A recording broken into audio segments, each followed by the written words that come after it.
Stream here on Twitch and lichess. International Master William Paschall. We are streaming from Budapest, Hungary. In about a week, I'm going to be in the United States and start the stream again from there. Probably resuming around the 2nd of July. So we'll be down for a week or so, but come back with a simul, I think, on July 2nd, Sunday. Time TBA, to be announced. Guys, just a scheduling thing. Tomorrow I'm not going to be streaming because I need a business day here to take care of some personal stuff I have to do prior to my trip. It's this coming week, so I need a weekday like Friday.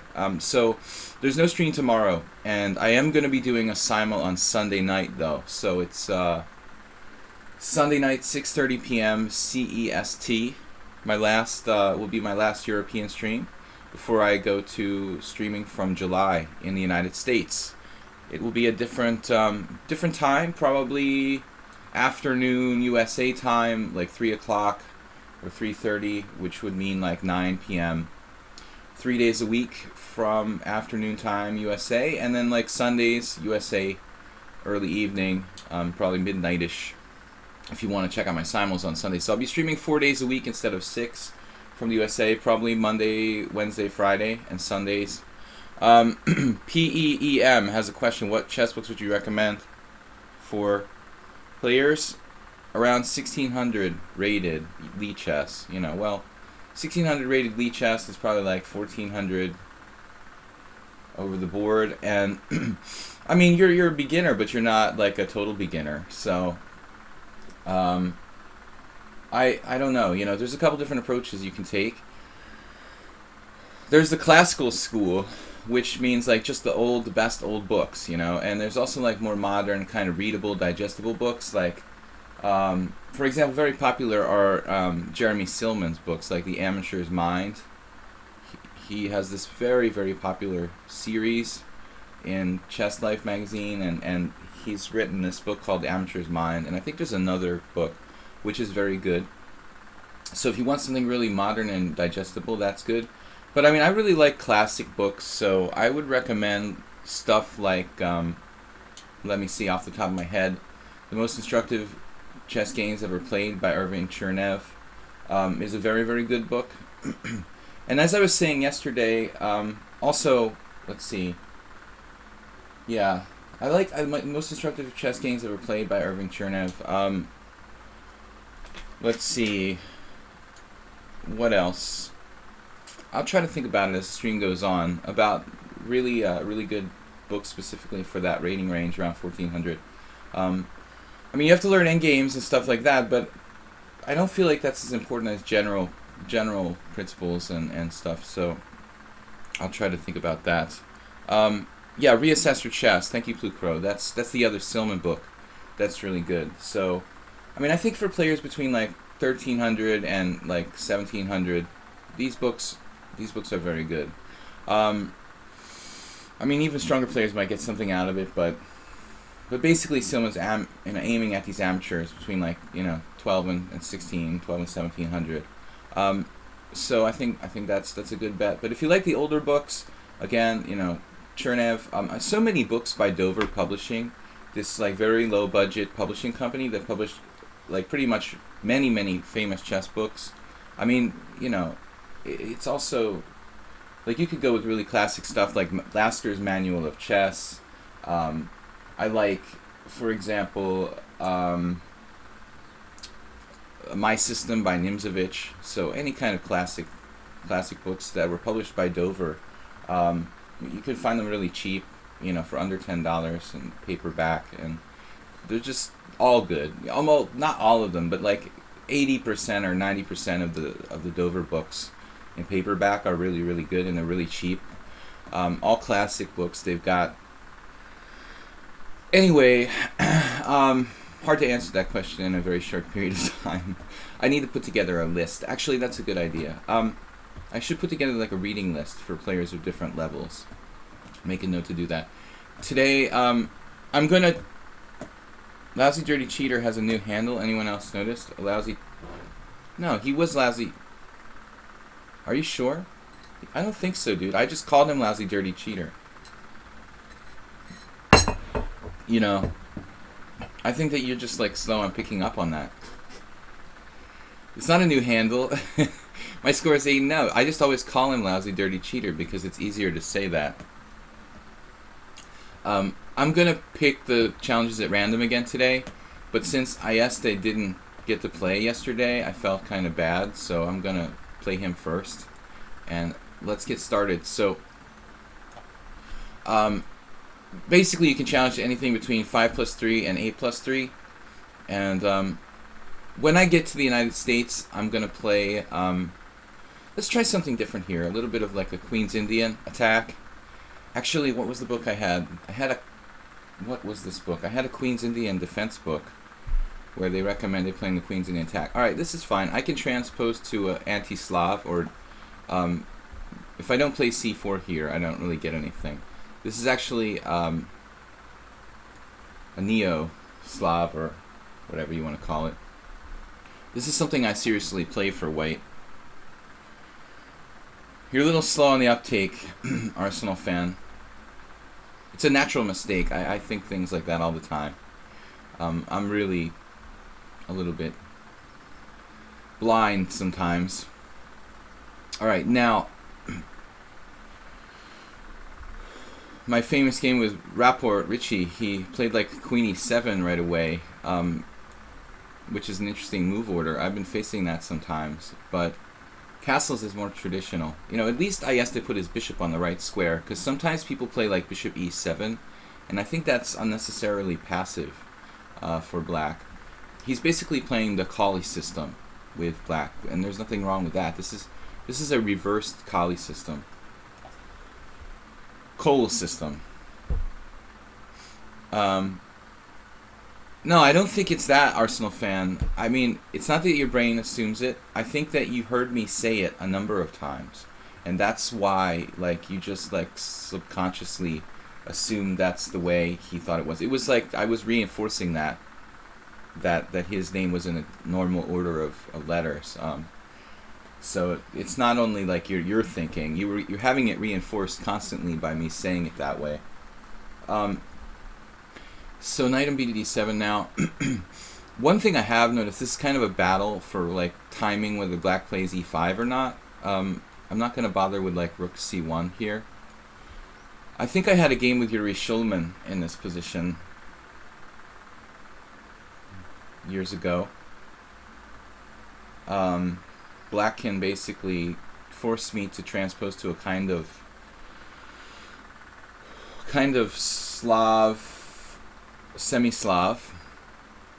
Although I have seen some interesting approaches, like Kozul, the Croatian grandmaster, has sometimes played e4 very early with white in this type of position.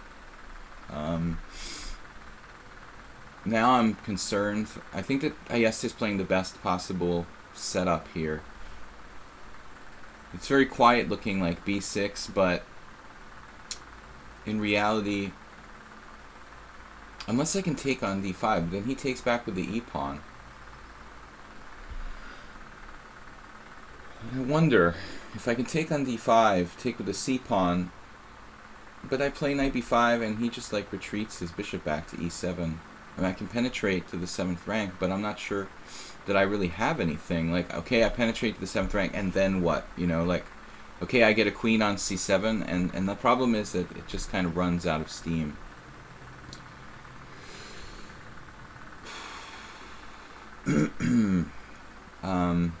Fast time control. Okay. So CD, knight b5, bishop e7, and I'm basically looking at like maybe knight d4 there.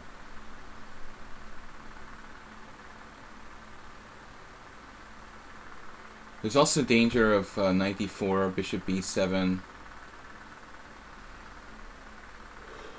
knight c6, bishop takes, queen takes, rook c8, queen b7. Calculating pretty far here. I get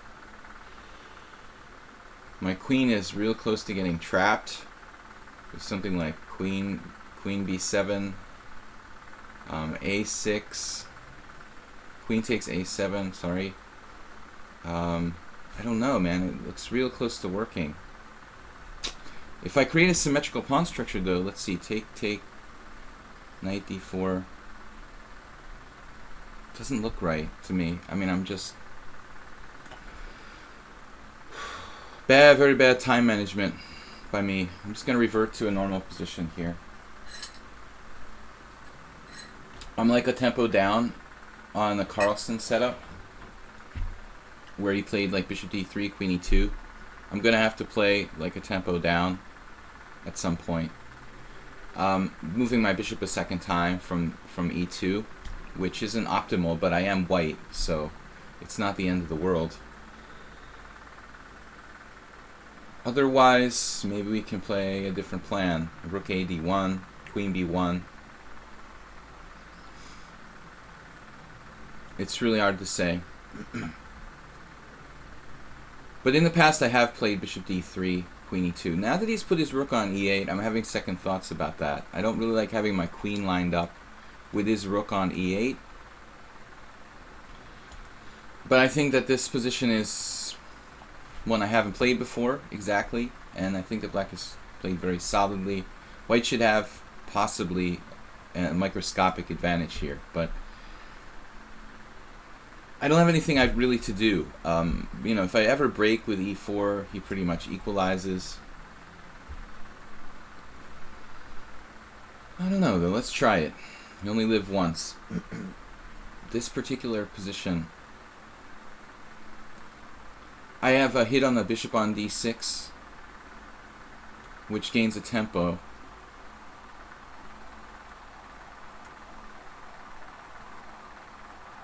Plays very automatically. CEST doesn't take his time. I mean, I criticize a lot of players for this, but he joins the not thinking club. Queen h4 looks misplaced to me. Queen e3. Actually, queen e3 is interesting. Knight g4 looks like a kind of farce. But it's more natural to play queen c2.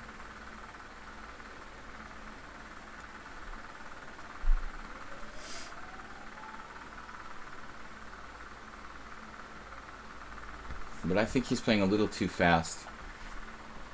He doesn't think about his moves, he just plays them.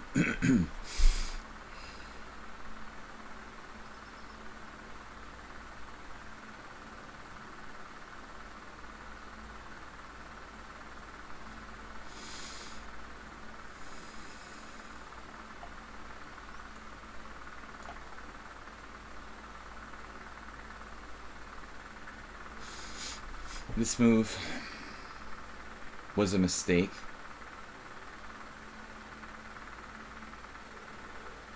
Maybe not a tragic mistake. Something of a miscalculation by me.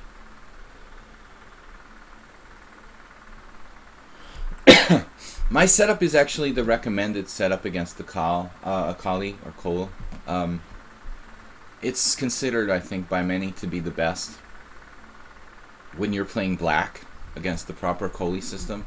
If you do what I did exactly, you don't play d5 too early, you just play c5, knight c6, rook c8, or queen c7. This is kind of, I think, the most flexible way for black to play. Not committing to d5 or d4 too early.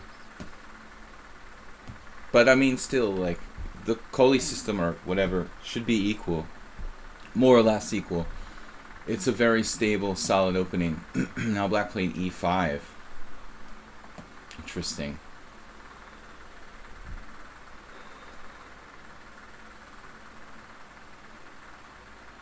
Wow. Getting super complicated here. I have bishop g4 at some point.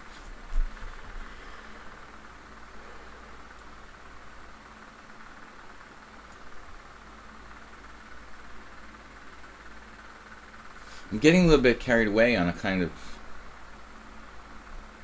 tangent here. Was not my original intention.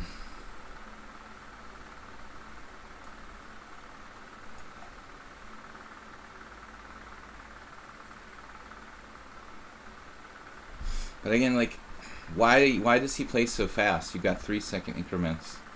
Would I lose a piece now? No, he's... Oh my gosh.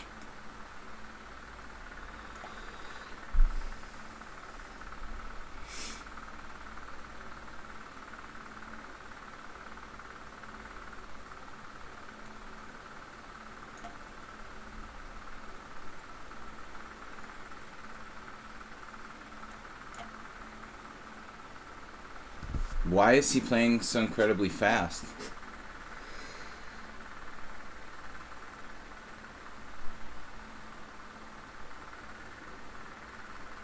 Wow, 1900 and he's like crushing me.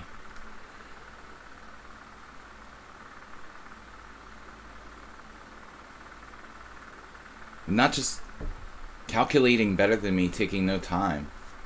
It's pretty impressive. I don't know. I mean, at this hour of the morning, I at least need to think.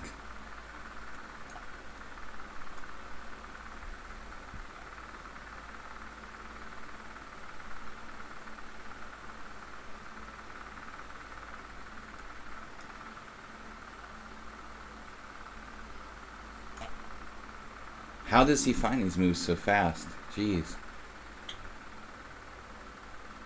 I didn't even see bishop d3.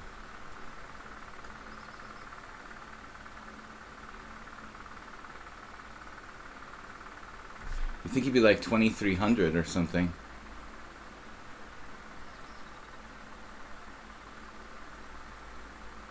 Like, I'm on the verge of just being crushed.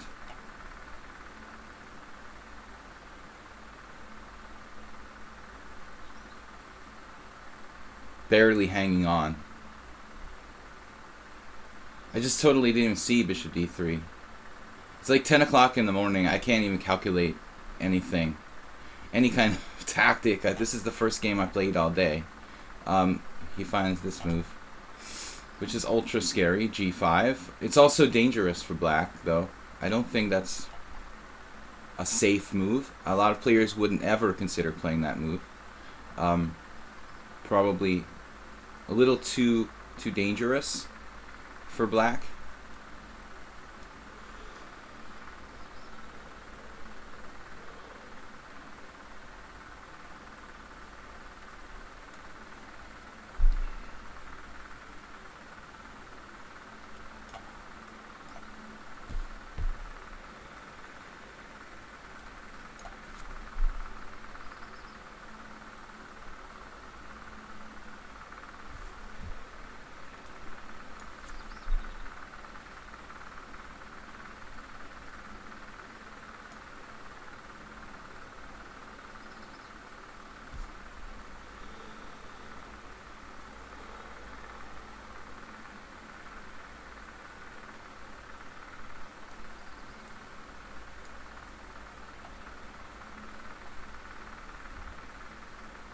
Black's opened up his king side too much here. But the g5 is just like going over the top. I mean, he's got a huge position. There's just no reason to play g5. You know, this was really just clear advantage to black. Maybe not winning per se, but this looks really good, and I played knight g5 here, which was a bad move. I should play c5 first, and then sometimes I have g5. Because I have this, maybe now, like, take, and then knight c5. No, that would transpose. Yeah, knight g5. This is what I meant to do, and then I, like, played knight g5 first, basically. Well, I have to admit, I didn't see this whole variation. Here, here, here, here. And that's the only reason why this is so good for white. You know, all my pieces are playing, but maybe this could have happened in the game. You know, here I should have played c5 anyway, instead of bishop g4. I had a huge position, but he plays h6, and I freaked out here because I didn't understand how this works. You know, I could never have found this move. D takes c3, h takes g, bishop c3. This is the secret move. Then white's winning, but I didn't see bishop c3, so I freaked out and then went into a bad position here. Actually, yeah, this is a blunder. So I have to play d takes e5, h takes g, queen d2. Something to defend my rook on e1, but I didn't consider it because I was running out of time. Now it's totally unclear. And now I'm like losing after bishop d3. So this is just a really, really bad move. I mean, if black plays the normal knight d5, yeah, he's got a massive advantage. So I think that the whole game was like interesting, but the only really bad move by black was g5. Just don't play g5. I mean, your king is too open in any kind of circumstance where you play that move, but otherwise it was an interesting game. Alright guys, so I'm going to take challenges at random here. We've got 10 challengers. I don't know how that's possible, but alright. Challenge number 7. I just asked that everyone have a like established rating. 4, 5, 6, 7, 8. What did I say? 7. Lousy, dirty cheater. Alright. So, I'm not awake yet, obviously. But the sophisticated intermezzo, like that protects my rook on e1, you know, bishop c3. I need to play like 5 or 6 games in the course of the morning before I can start to kind of think on that level. Yeah, that guy plays really, really solidly, but he got, you know, I don't like his time usage, and I don't like his time management. It's not efficient, and I don't like, you know, g5, obviously. I think he doesn't take enough time when he has a good position. He probably only starts thinking when he has a bad position, and that's not the way to play. I mean, you have to take time when you have a good position too. You know, the hardest position to win is like a good position when you're clearly better. Probably that's when you really need to bear down, especially in my case. I mean, it's easy to make any random moves when you have a clear advantage, but then you usually spoil it. Yeah, I saw this recently, and I was actually thinking that, you know, it's interesting to decline the pawn.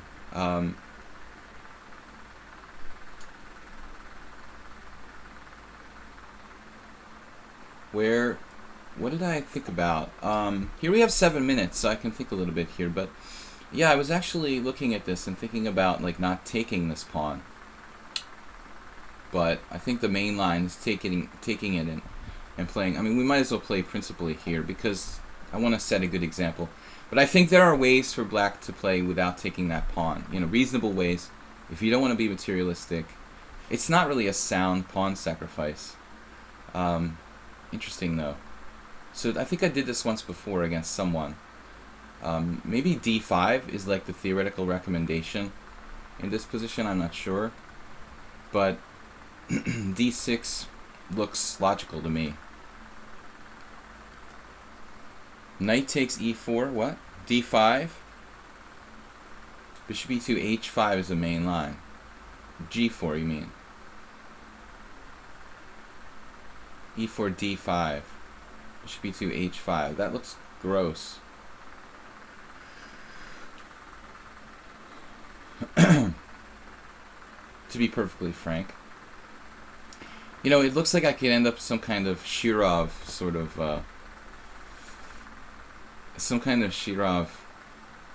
you know, g4 against the Philidor. But I haven't played e5, you know. I mean, that's a big deal. I have options to play just g6. To me, this move looks suspicious. You know, why is white putting his knight on an inferior square in this position? Okay, yeah, I understand he can play c3, but, you know, the c3 is just a better square for the knight. So I think once I see knight d2, I'm pretty sure that white doesn't have enough compensation after that move. But we do have to decide how to play here. I mean, it's principled to play e5 for sure. But again, I feel like I'm playing a Shirov g4 gambit against the Philidor, which actually has a very good score. Plukro, yeah, you talked about this once. Egorov. He's like cult hero. Was there another opening that guy plays that we discussed, or was it just this? He's a little bit from the crazy, the loony farm, playing these kind of openings. I mean, I've done weird stuff. I admit, I played knight h3 with white and knight h6 with black, and we've all had our times when we get a little bit over the edge. Alright, I'm just gonna play like it's a Pirtz, Oh, you dropped your g-pawn. I'm playing the Pirtz. He dropped his g-pawn. It's a safe structure for me. On the king side, I have to worry about the g-file, and oftentimes he's gonna play rook g1 later, and I need a way to protect that g-pawn anyway, so it's natural to play g6. Yes, e5 is the most classical move there, and I think that's okay. e5 or g6, those are the only two moves I seriously would consider, but there might be others. Maybe knight d7 or knight c6, maybe c5, I don't know. But yeah, I mean, e5 is the principal classical move there. There's a bishop e5 Sicilian where black plays g5 early. It's probably my favorite line in all of chess. Yeah, I know. I have seen that. But I mean, I have seen it in the c3 Sicilian lines too, Like, it's a classic wing gambit, basically. This can be played in many different positions. So I'm happy to see bishop d3, knight d2. He's playing it like it's a sort of Tory attack or something. I'm absolutely fine here.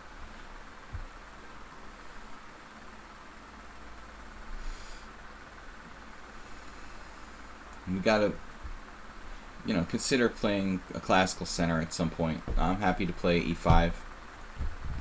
I just feel like I'm playing the black side of the Tory attack where white just doesn't have a g-pawn. That's fine. So he didn't get any real dynamic compensation for the pawn. He needs to play more energetically at move 5. Now, obviously, he wasted a tempo with his bishop, too. Playing bishop e2, bishop d3 doesn't make sense. No, I mean, the critical moment is probably move 4. I'm not sure even bishop e2, I was talking to someone about this recently. I mean, the bishop on f1, it's got a lot of squares, so it doesn't need to move, necessarily. It might need to move for the sake of the other pieces, but not for its own sake. I'm not sure that even bishop e2 is the right move. But he obviously doesn't like my knight just hanging out on g4. Of course it's suboptimal. No, it goes without saying. I mean, probably Lousy Dirty Cheater never played this before, I'm going to guess, because he doesn't seem really familiar with the... Not that I know it, but he seems hesitant and unsure. I'm going to guess like he's experimenting with a new opening he never played before, which we all do from time to time. Anyway, guys, thanks for joining me here on the stream. We've got Blitz and Classical Chess today for 2 more hours, and tomorrow I'm off because I have to take care of some personal business, so I need a banking day to do that. I'm going to be no stream tomorrow, but Sunday I am going to do my simul at 6:30 p.m. CEST. Then next week I'm traveling to the U.S. I'm off. And I'll be back.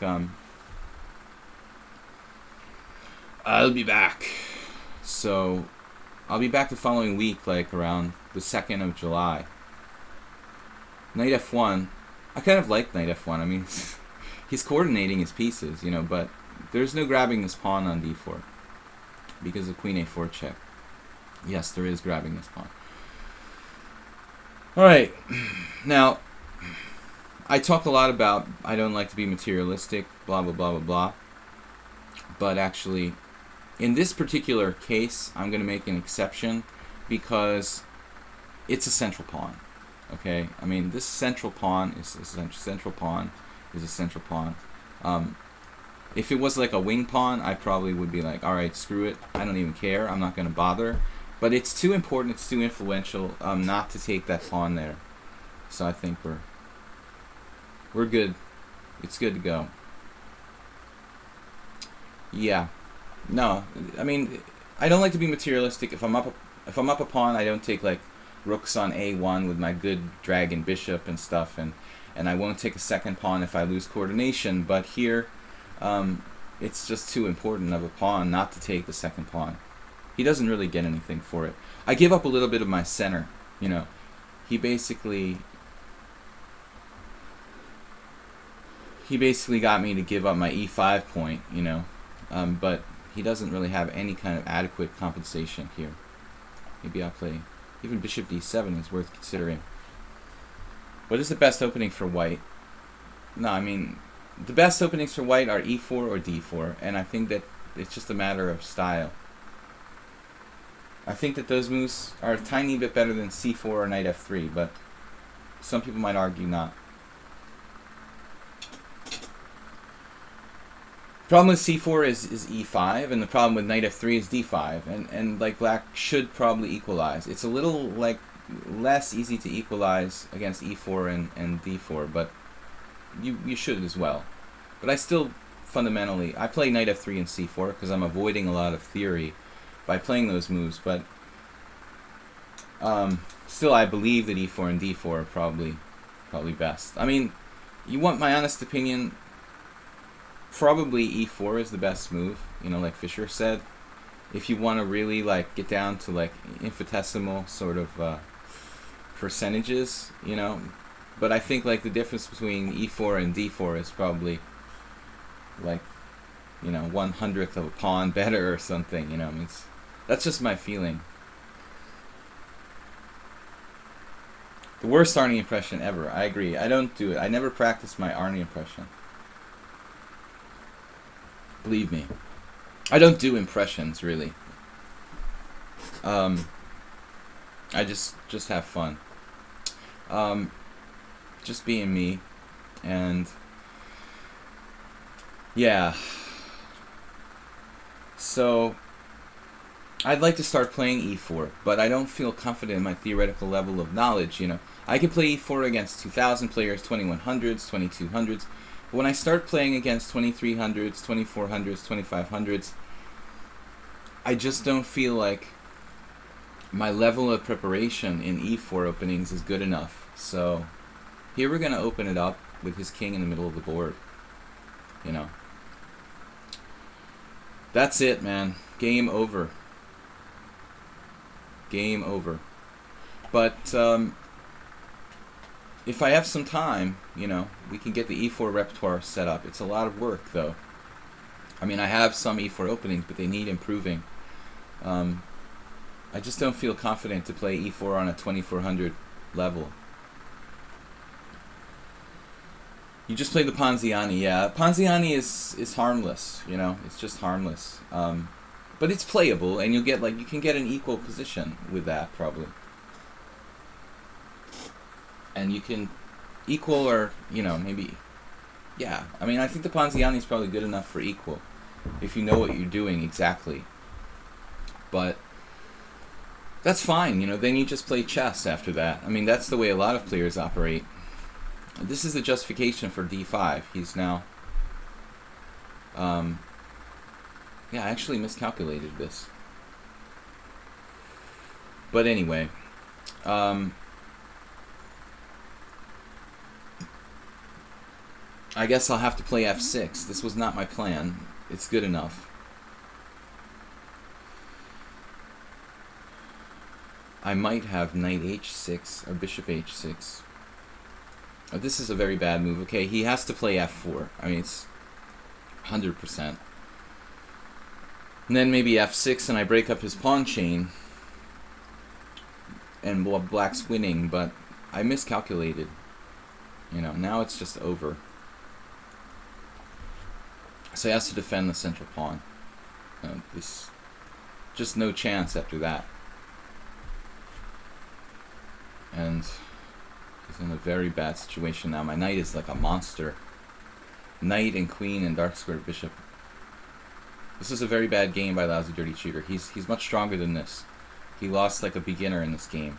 But if you play a strange opening like this, a really abstract opening, I want to say like a trashy opening like g4 or this gambit, you've got to know exactly what you're doing, because if you don't, you know, I mean, you violate a lot of principles and you're going to lose quickly. Alright, so we live and learn, right?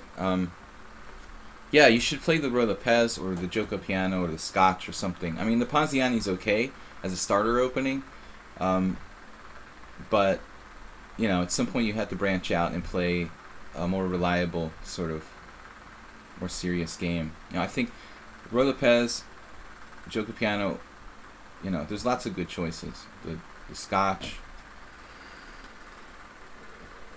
I think that it's just too limiting. You know, the Ponziani is a very narrow opening, a very narrow amount of variations you can get into. Alright. So, we've got 9 challenges. I'm going to take one at random. Selected number 8. Nobody with chess bra, but it's with 3 S's. I was scared, man. I thought really be playing Hambleton or something. 5, 6, 7, 8, 9. Alright, chess bra. Chess bra with... He's got a relatively new account. I'm coming off of a regular tournament where I was playing, you know, 40 moves in 90 minutes with 30 seconds increments, and yesterday I flagged in a couple of games because I'm just not used to playing blitz the last 10 days. But anyway, it's all for fun. My video is slightly encroaching on the board. Very slightly. Not as bad as yesterday. I don't know if you weren't with us yesterday. Online wiki, it was much worse. I corrected it since then, but, you know, maybe it's still a little bit out of whack. We can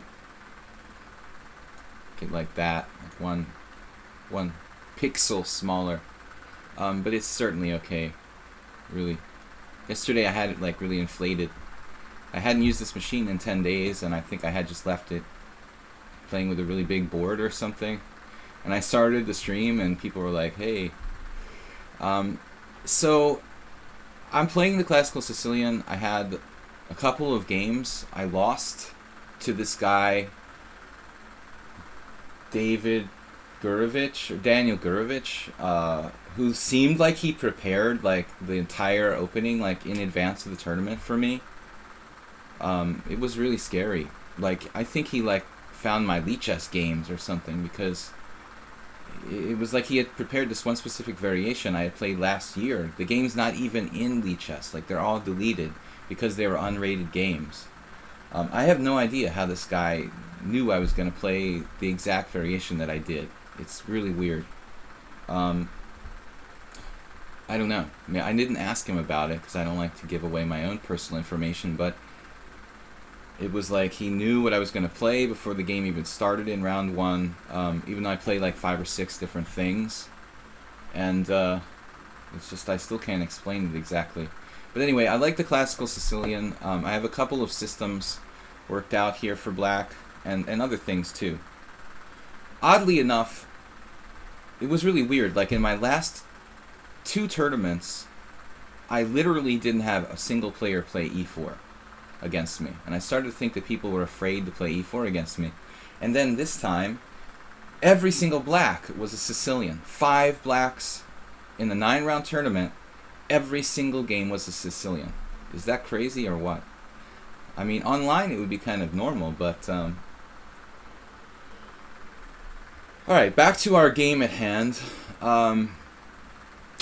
Yeah, like, I don't know what to call this. Like, everybody does this, bishop b5. In general, I don't think it's a good move because it often leads to exchanges, and that's not what you want when you're white. When you're white and you have more space, you know, you don't want exchanges, which kind of favor black. So I think that's the main point. But we have some issues we have to take care of here. I don't really like this bishop. If anybody watches my stream on a regular basis, I still have yet to create a name for it. It's It's a problem piece in the Sicilian. It's a problem piece in openings like the Benoni. Sometimes the King's Indian. It's always the last piece to get developed. It's always like the piece that's most likely to be like bad. So I kind of need to come up with a name for it other than like the bad bishop, because it's not really always a bad bishop. It just doesn't really have a job. It's like the unemployed bishop. How about the viewer tournament? Mubad is talking to me? Is he related to Dmitry Gurevich? No. Gurevich is like an extremely common name in Russia. And, you know, we have, okay, Mikhail Gurevich, who is, you know, he's the daddy of all Gureviches, and the greatest Gurevich in history. He's still around. He lives in Belgium, I think. No, he's the only Gurevich that was ever, like, high 2600s, let's say. Then you have, like, the American Gureviches. Dmitry, who is playing now in Las Vegas, actually. Ilya Gurevich, who quit chess to go into the financial sector. I know him because he's from Massachusetts, and we did play. And he's a good guy. And then there's, like, Vladimir Gurevich, who's, like, some Russian or Ukrainian, I'm not sure, who I played in Europe. And then now there's the Standing Gurevich kid. But as far as I know, you know, he's not in any way related to the other Gureviches. It's just it's like Smith. Alright. Yeah, this is an interesting game. Chess Bra. He's playing this very annoying type of setup.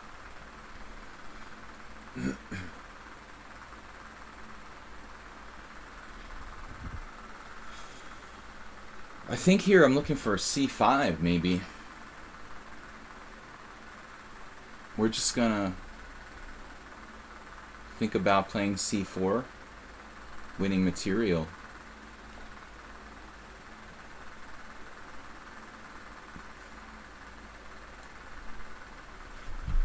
It's a little risky for me positionally because I'm kind of backwards along this half-open line here.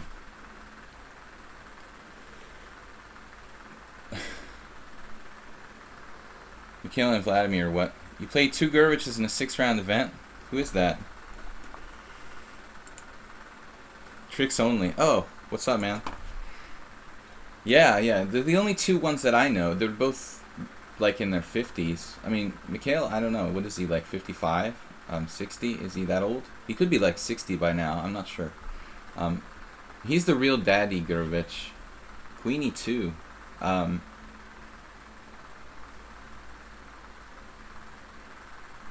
I'm not real thrilled about this position.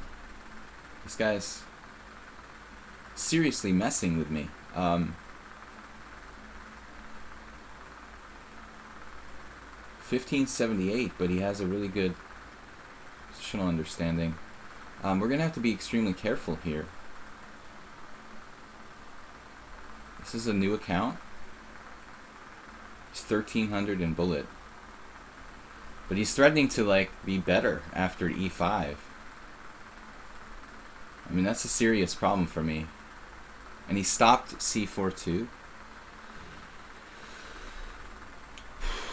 Okay, this is not looking great. Bishop c6 was my original plan, but it has some issues with e5.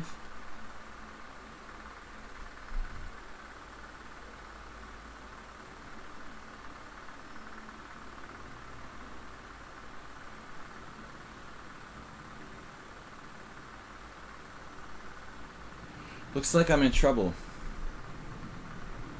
White has played the opening in a very amateur kind of way, but I've often struggled against this strange setup, and you have to handle every position, you know, on a case-by-case basis. I mean, this just looks like black has a better pawn structure, but I have a hole at d5, he's starting e5, I can't stop it without playing knight e8. And knight e8 lets him play knight d5, and I'm just like losing in 2 moves. Knight d5, queen d8, bishop g5. Well, not losing, but I'd have to put my knight back on f6. And I'm just hosed, you know. Maybe I can play for c4.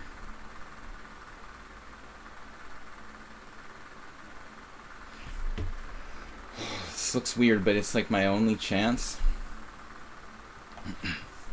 I don't think it's like it's really solving all my problems. Yeah, two Gurviches in the same tournament. I never had that. I never got to play Mikhail, which is really sad because he's clearly the best one. I played all the others. The whole collection. I have yet to complete my Gurvich collection. It's still not too late. I have to play some tournaments in maybe in your neck of the woods. I don't know. Alright, hesitant move by white, rook b1, and now we can force him to make some sort of concession. I can play c4. Okay, that's minimally equal for black. c4. At the very least, c4, bishop takes a4, knight takes a4 must be fine for black. Otherwise, I don't really know what I'm going to do, you know, to be honest. He's threatening e5. Bishop c6, now b2 is protected, so let's see. Bishop c6, well, he could do anything. I mean, e5 there. I think this is forced. He's got 5 minutes to my 2. And, well, at least now we've slowed him down a little bit. But I still have doubts about my position. Feels like it should be good for black. It's not bad. But how am I going to break him? Okay. Well, we got... He's fast, too, isn't he? For 1,500, 1,300 and bullet. Not sure I have anything here.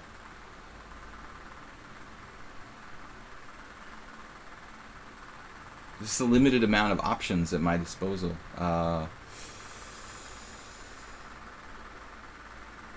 Knight d7, take his knight, leaving with a crushing, like, dark squared bishop. It's not really an option. So I guess maybe rook b5. No, he'll just play knight c3 with tempo there. I mean, that can't be good. White has no disadvantage. And look how fast he is too. Bishop c3. Not sure about that move though. Queen c6, b3, even there. Really sure what I'm doing here.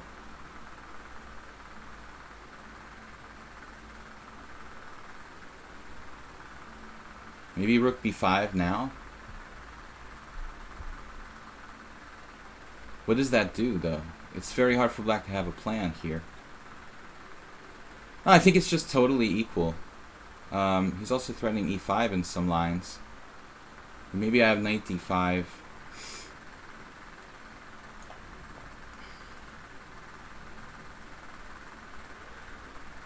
He's playing pretty well.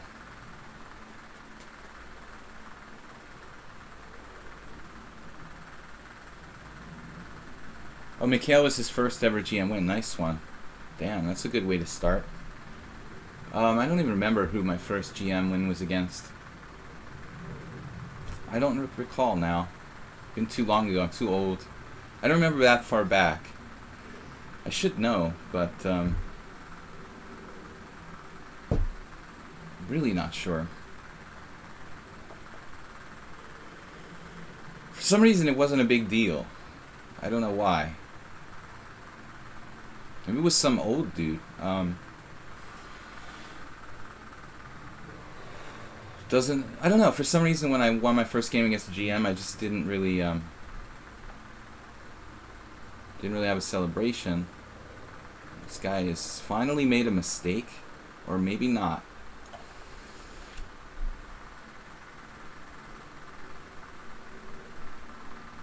I think he finally made a mistake.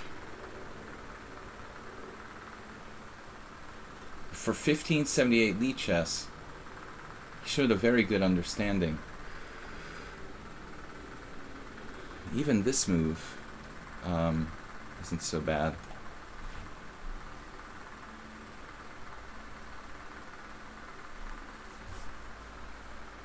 I would say he's more like 2000, based on the way he played. but sometimes it's hard to, people just play a good game in certain positions they really like. I was saying this to one of my students the other day. It's not important, not as important objectively how good the opening you play is. The more important thing is that you feel comfortable, you feel confident, you understand the plans. Even if it's a bad opening, it's better to play a bad opening and know it than to play something that you don't feel comfortable with. So this player, even though he's 1578, he's probably played this setup like that he's playing against me like 200, 300, 500 times, and he just like really feels comfortable with the plans and stuff. So he feels much stronger than he may really be in this kind of position that he, feels comfortable in.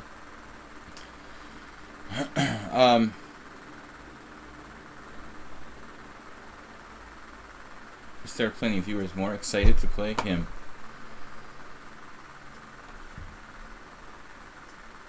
You feel it more instructive seeing games against people of my level or slightly above personally? Well,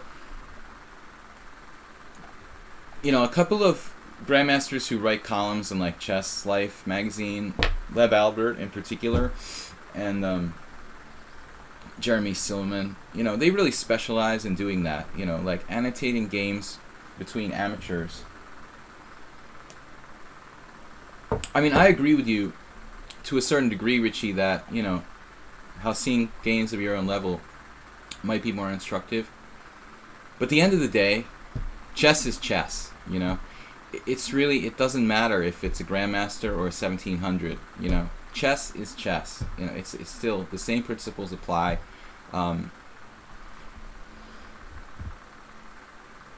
Right.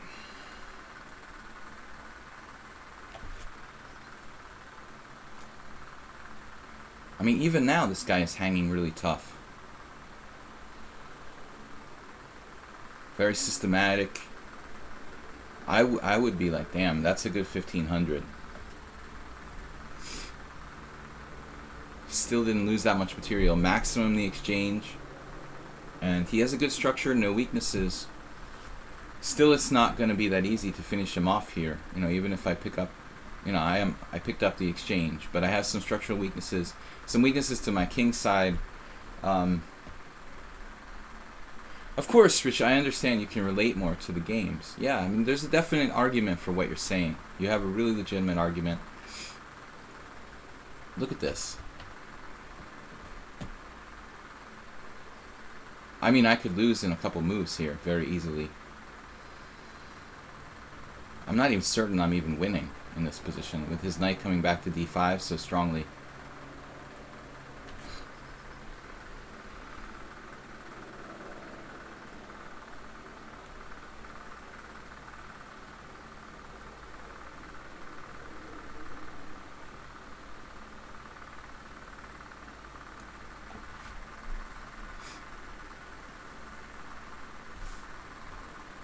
Feels much stronger than his rating.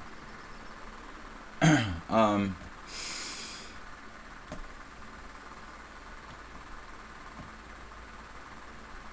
then Kryptone is watching. It's weird, that guy was streaming before. Alright. Rook e8. Maybe this is one of his students or something. I wonder why he's watching this game.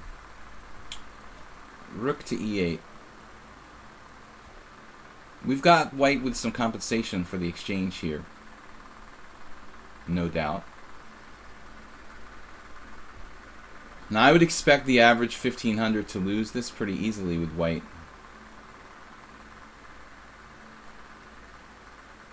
Objectively I'm probably winning, but it's not that easy. I'm not sure if he should exchange rooks on e8 or play some intermediate move. Maybe like queen d4 check or something like that would have been better. Queen d4 check looks better. I mean, centralizing the queen, maybe forcing me to play f6.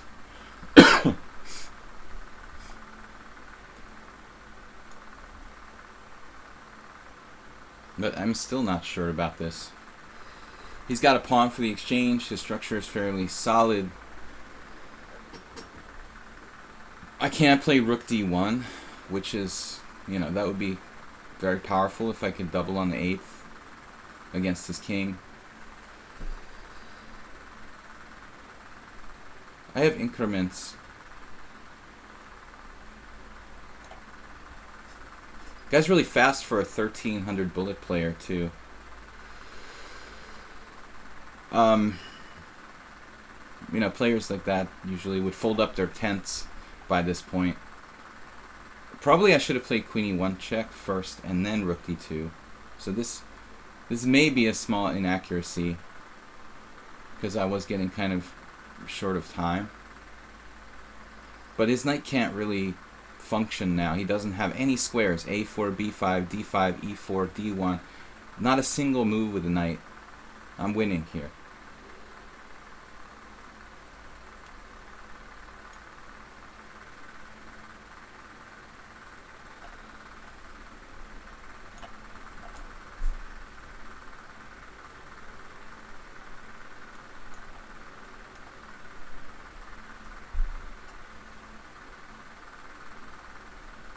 Right. 1300 bullet player. That's probably some national master or something. Alright, dude. Let's play another game. I am Poker Pro, it's you? Okay, dude. I lose on time all the time, but whatever. I should have played Queen E1 check first. But actually, I'm not sure. Yeah. I don't think you're 1300 in bullet. But let's try another game here. Alright, randomly, let's see.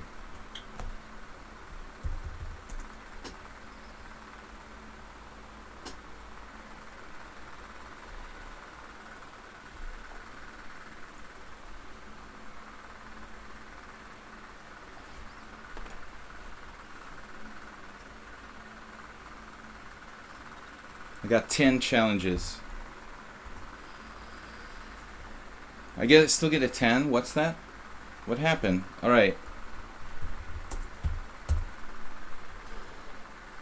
But that was not a 1300 bullet player. Whoever it was, you can say what you want, dude, but I don't think so.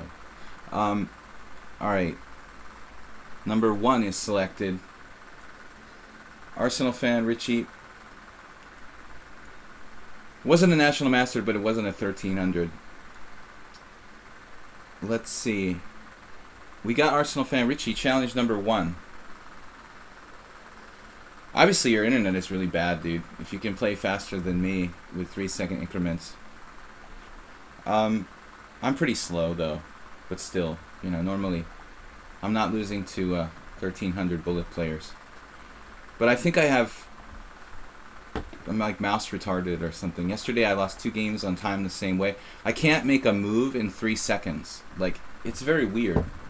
I literally like can't make a move in 3 seconds. It's very strange. I noticed this yesterday, and it's a little bizarre.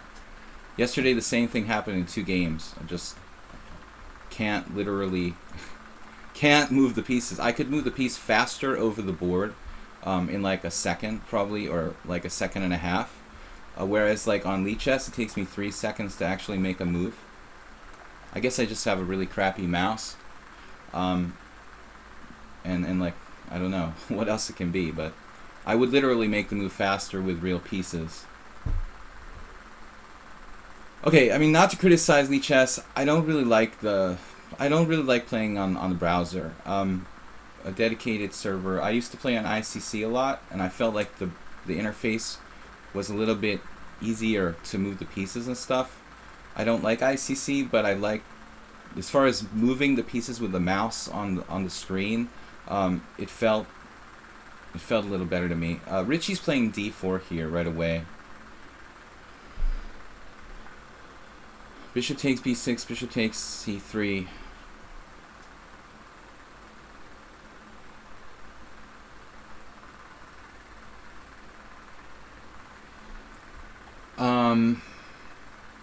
I made a mistake, I think. I should play, actually, bishop G4 here. According to,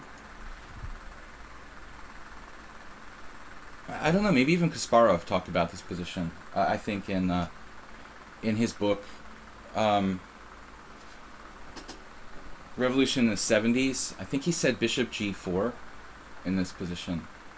Is it bishop G4 in this position? But I think e5 I should play just after Paschall's, and then he plays c3. I can also play knight f6 here for sure, after c3. Playing knight f6, I've seen Rousis play this with white, I think, knight f6, e5, but my line is probably not good. e5 right away is a major inaccuracy now. But anyway, we're still okay. You know, I just don't really like this position a whole lot for black. Enable typing moves, dude. Yeah, I'm gonna type in the moves. I just don't like, I don't know, I don't really like the, I've never really gotten used to playing on the interface on the browser. I was much faster with the ICC interface than I am on lichess. I'm extremely slow on lichess, like picking up the pieces, and I'm making mouse slips all the time and stuff. It's not as easy for me, I mean, as playing on ICC was. Alright, dude. Mobile app. Yeah. People who play bullet chess on their mobile phone.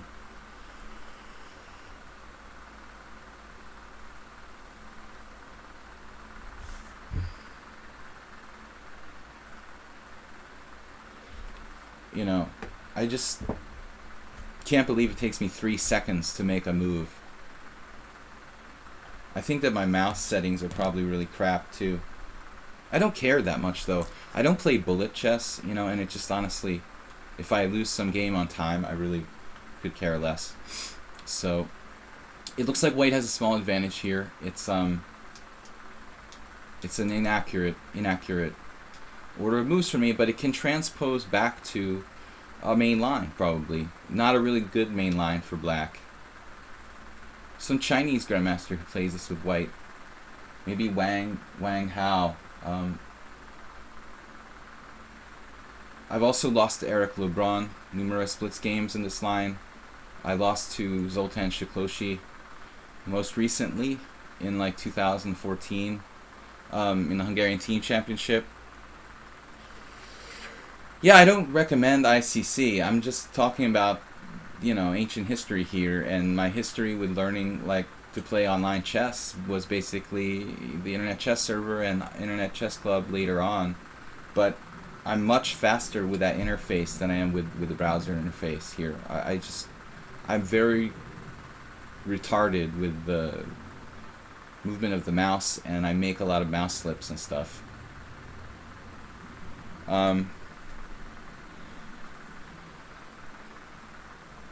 I don't like this line. It's just a good position for white. White's slightly better. Once I beat Dennis Breder, German IM, who might be a GM by now, but it wasn't really because of the opening. Queen a4 is a bad move. This is like your intuition should tell you you're putting your queen kind of on the side of the board. It's a target. You know, any kind of normal move here for white. Usually they play queen f3. Okay, it's a little bit related to like a Steinitz. It's basically, if you look at the position, it's a Steinitz Roy Lopez where white trades on c6. So queen f3, h3 controlling the g4 square, even b3 with bishop b2 is fine, you know, but queen a4, you're just putting your queen in a bad position. I don't think, well, I guess he is threatening to take the pawn. But, you know, any kind of normal move here, I'm just going to play queen b6 or queen c7 and queen b7, and black is fine. I don't know which is better. Queen c7 looks a little more compact than queen b6. Queen b6 might actually threaten to win a piece. Queen c7 looks a bit safer somehow. c5 doesn't win a knight, does it? Maybe it does win a knight. You guys shouldn't tell me that, like, you know, spoilers, while I'm on the move. Don't say like this wins a knight or whatever. Like, wait until the move is played, like, before, like, okay, it's not as bad when it's like mine. I don't mind you guys like giving me spoilers, but don't like announce like this move wins by force. It's kind of bad form. Yeah, c5 might win a piece, but I'm a little bit shaken up by losing on time last game. I said I don't care, but I don't like to lose. Yeah, c5 just wins a piece. I did the same thing like on Monday in my tournament game. I was winning by force on move 13, and just believed the guy. You know, he like just let me take on f7 with a knight, and I said, well, he wouldn't do that if it like loses a piece, so I don't I don't play it, and then I'm like, oh shit. Yeah, c5 just won a piece. c5, knight b5, a6. That's it. Alright, concentration, not good. We're still winning a piece. Now it's not the same because my queen is hanging with check. So c5, knight b5, I have to move the queen again. But it still looks kind of ominous for white. He can get out, though. He has time to get away in this instance. c5, knight b5, queen somewhere, queen b3.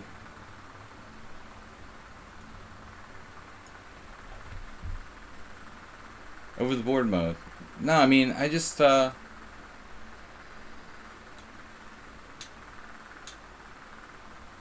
just ask you guys not to say obvious spoilers. Or wait until, like, you know, the move is already passed. Because I also don't want to, like, make moves because I saw the viewer say it, you know. I mean, it kind of robs me of my... Oh, no. Now maybe we're talking here. Bishop f4 is a good move, but... c5, knight b5. He's getting himself in this pin, but still I can't win. No, I like bishop f4.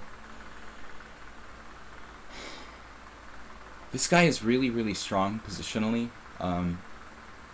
And tactically he makes mistakes.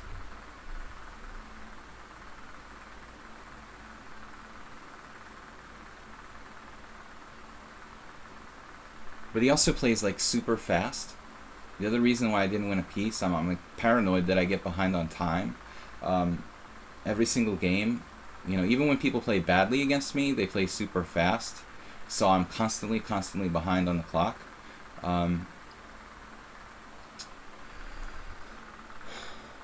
Yeah, it's almost like I lost the tempo by playing queen to c7 instead of... I wanted to play this anyway.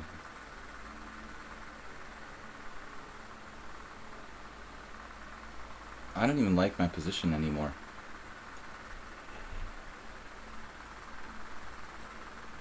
And this was my plan, to play queen b6, queen b7, or queen c7, queen b7. But white has his own game too. Did you ever play versus top 10 GM? Well, I've talked about like the strong players I've played. I've played against people who have reached the top 10. I don't think I've ever played against anyone who is currently in the top 10 when they're in the top 10, you know. I played against people who have reached the top 10 or people who were in the top 10, but I don't think I've ever played against someone like at that moment when they were currently in the top 10. If that's what you mean. Yeah, he's totally reached like the standard position where white is just slightly better. This is like a grandmaster, Wang Hao, Eric LeBron setup for white, you know. You could play this in your sleep with white. It's easy to play. He has no problems. He wasted time with queen a4, but now I missed my chance to play c5, and he's just better. Black is fighting for equality here.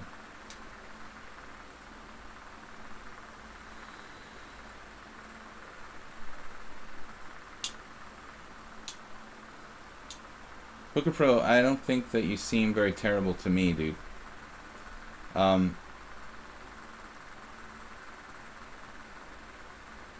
don't even think you played badly at all.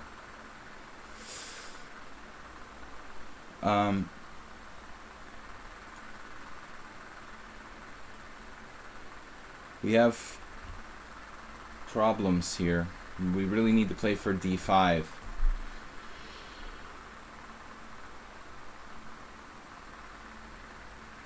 Knight g4 might also be a plan, but my knight ends up kind of out of position, so I think I have to go here. And then, this is a bit awkward.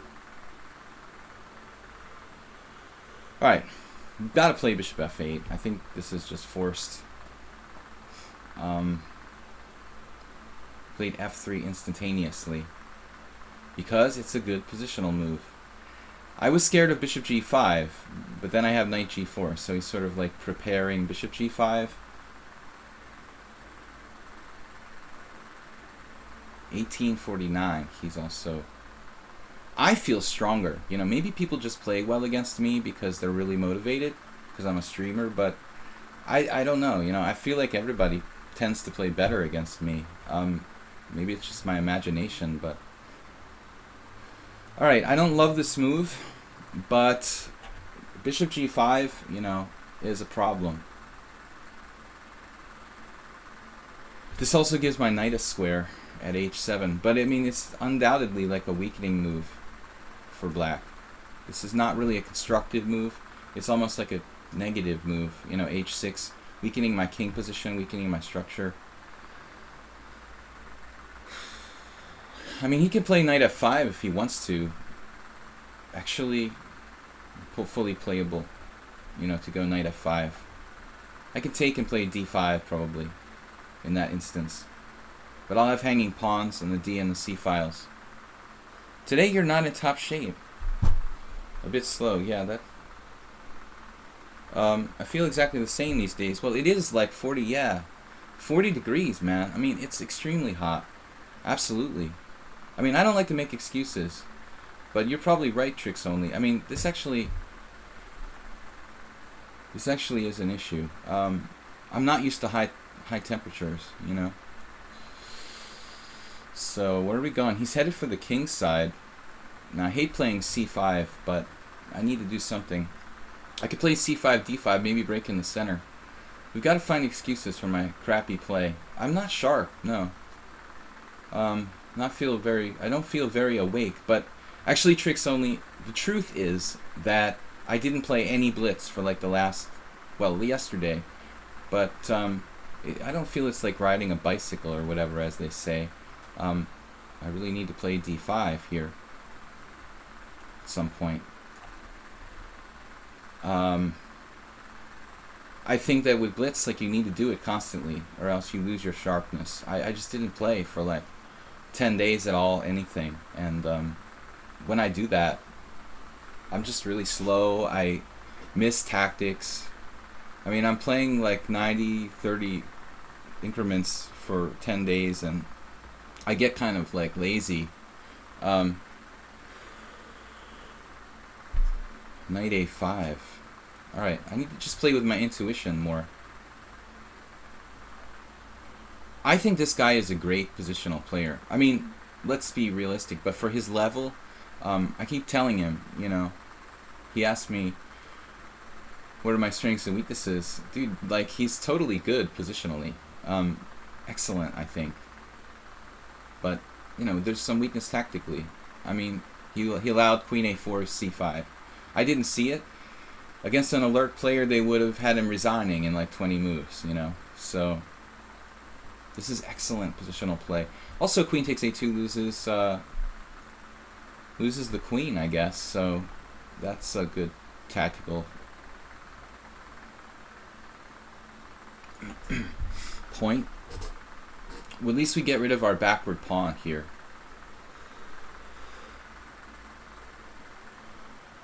This is a nightmare variation, though. I'll do anything to avoid this.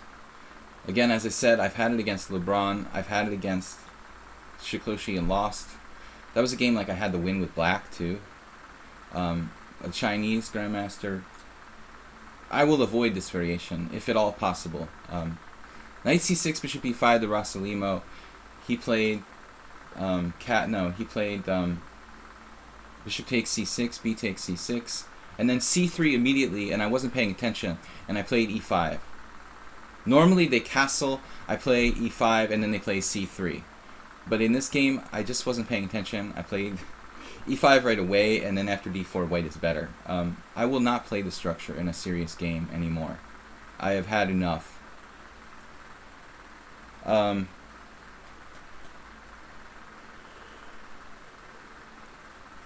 .95 here. That looks a little strange, but I suppose it's okay. I'm about to flag again. Black's totally out of the woods now. I mean, yes, I have an isolated pawn, but my pieces are starting to coordinate. Everybody's working. His knight on e2 isn't great. And now? Well, I could even play d4 now. I'm not sure if that's what I want to do, though. I think that isolating this pawn is equally interesting. Still.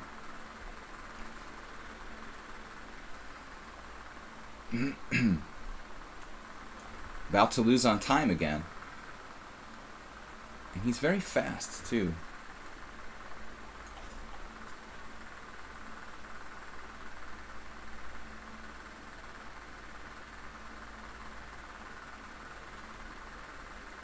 He stopped my idea. I don't really like bishop d6, but I started to panic. Probably shouldn't play bishop d6 at all. I don't know about this move either. This was a bad move too. I'm just playing like crap here.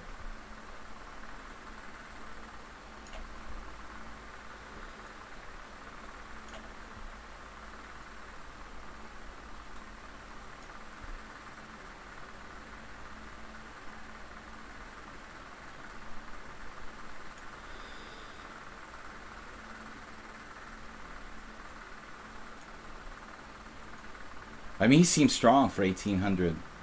What happened? He offered a draw. Oh. I was like, what? Yeah, but I mean, I don't think that I'm worse anymore in the end game. You know, I don't want to take a draw against a low-rated player now.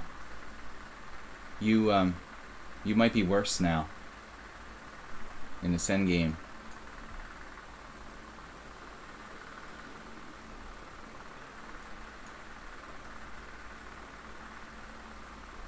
Now he's clearly down pawn. I won't say he's lost, but it's he's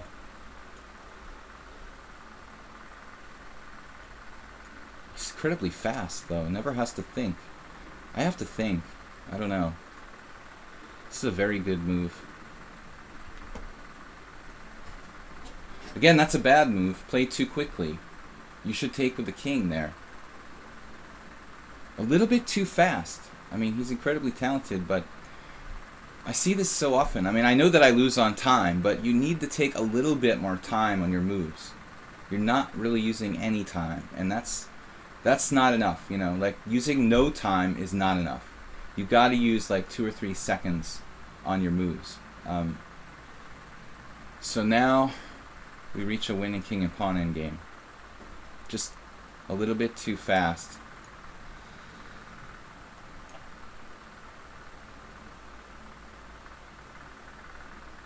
You know, in most cases, okay, with lower rated players, they tend to make mistakes in the end game because they don't have a lot of experience in that phase. I mean, I don't think I'm a great end game player, but I'm definitely good enough for my level. So just too fast at the end. He offered a draw probably in the moment when he was slightly worse. If you look here, I was worse the whole game, but like right in the moment when he offered a draw, it was probably the moment where he became slightly worse. I wish that it would record that actually. Why doesn't it show like when one side offered a draw? We reached the end game. No, a little bit later here. I actually thought I was slightly worse here, but the computer says I'm slightly better. After e5, knight d5, I thought I was slightly worse, but the engine says it's equal. Right about here. Okay, he made this move and offered a draw. Or rook d6 and offered a draw, I don't remember.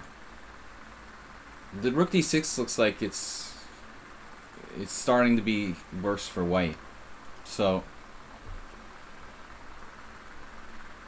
that moment was like when you started to be slightly worse. You know, if you offered a draw like probably the move before, like here, I probably would take it, you know. But once the queens come off, I feel safe in this position. And your e5 pawn is actually a big weakness. Alright, next challenge, guys. I'm going to be streaming for another hour or so here. Good game, though, overall. I mean, very instructive. Let's see. 11 challenges.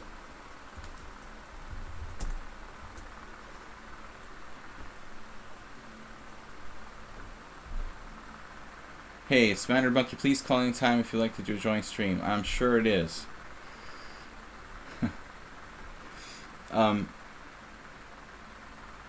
A lot of people like to imitate, you know, or pretend they're other people. Like someone was doing that, some kind of troll was doing that, pretending to be me. Obviously, if anybody's serious about doing like a joint stream, they can contact me. But I'm not gonna make deals with people who I don't know if it's really them. All right. So what do we got here? I don't think that you could push your pawns the way you did. They were more static. Let's see, challenge 1 selected. I did roll 1. What am I doing? I meant to do roll 11. So number 7. But I mean, anyway, joint stream is a good idea. You know, if anybody knows anybody who's interested in doing a joint stream, I mean, you know, that could be possible. Dumb Saint. Although, I mean, the thing about the joint stream, it's cool when you look at them afterward. I mean, you compare the two, like, streamers talking. I think that's fine. As far as, like, it being live, you know, that's necessary. Because, you know, it's necessary that it's recorded live. You can't watch the two live streamers at the same time. I mean, that would be sort of weird. So, I'm playing Dumb Saint here. I'm going to play knight f3, stick to my tournament repertoire. I'm going to start charging people for challenges soon. Hey, that's a good idea. You should be like president of FIDE. I was wondering if maybe FIDE will let me start over again and have a new rating, you know? Because with this 40k factor, this guy in my tournament gained like 100 points for like a really kind of mediocre performance. And I was thinking, like, if they sell the, you know, you have to buy your FIDE master title, you have to pay for IM and GM. Why not just, like, pay to have a new rating, you know? Let me start over again. I know that I'm 40 years old. I mean, but who cares, you know? Let me start over again with a new account, you know? And I'm just going to, like, be 2450, 2500, you know, easily. Like, if I have a 40k factor, I'll just be really motivated. And, you know, we'll mow down some 2300s and draw some GMs and just start over again. You know, why can't I pay FIDE like 200 euros to have a new, because I'm stuck with this 10k factor where my rating can never change for the rest of my life. It's just totally insane and absolutely bogus, FIDE and their stupid rating system, you know, where some people are with 40k factors, some people are with 20k factors, some people are like stuck like dinosaurs in the tar swamps, like me with like a 10k factor. By the way, like when I reached my maximum rating, I was thinking about this the other day, 15 years ago when I reached my peak, you know, I never would have been able to do that with today's 10k factor. I got to like 2470 FIDE. I was thinking about this the other day. In those days, everyone had like a 15k factor. So I was thinking, that, like, shit, you know, I never would have been 2465, 2470 if I had had a 10k factor like I have now. I never would have gotten past, I think, like 2440 probably if I had this dinosaur k factor that I have now. It's just, I'm just gonna, you know, apply for a new name or something. I think the best thing to do, yeah, is just to start a new identity. You know, I was thinking, like, FIDE would never even notice if I created, like, a new person called Mr. Sparkle Horse. I had a friend, he's a crazy guy. He's a hermit in Western Massachusetts now, FIDE Master Charles Hurtan. But in like, the 80s, before I knew him, he was like, you know, kind of drugged out guy who was really smart. Well, anyway, he almost like a hippie or something. He basically had this idea one day to create as a joke like a new person, and he actually signed up at USCF and created he created a new membership called Mr. Donkey, and he actually like literally got the card in the mail This is a guy who's like a FIDE master who's like 2400 plus. He got Mr. Donkey, and he actually started to play in tournaments. I mean, you can ask like Bill Goichberg. He literally like on the wall chart it said like Mr. Donkey, and he actually had played a number of tournaments under this alias, you know, Mr. Donkey.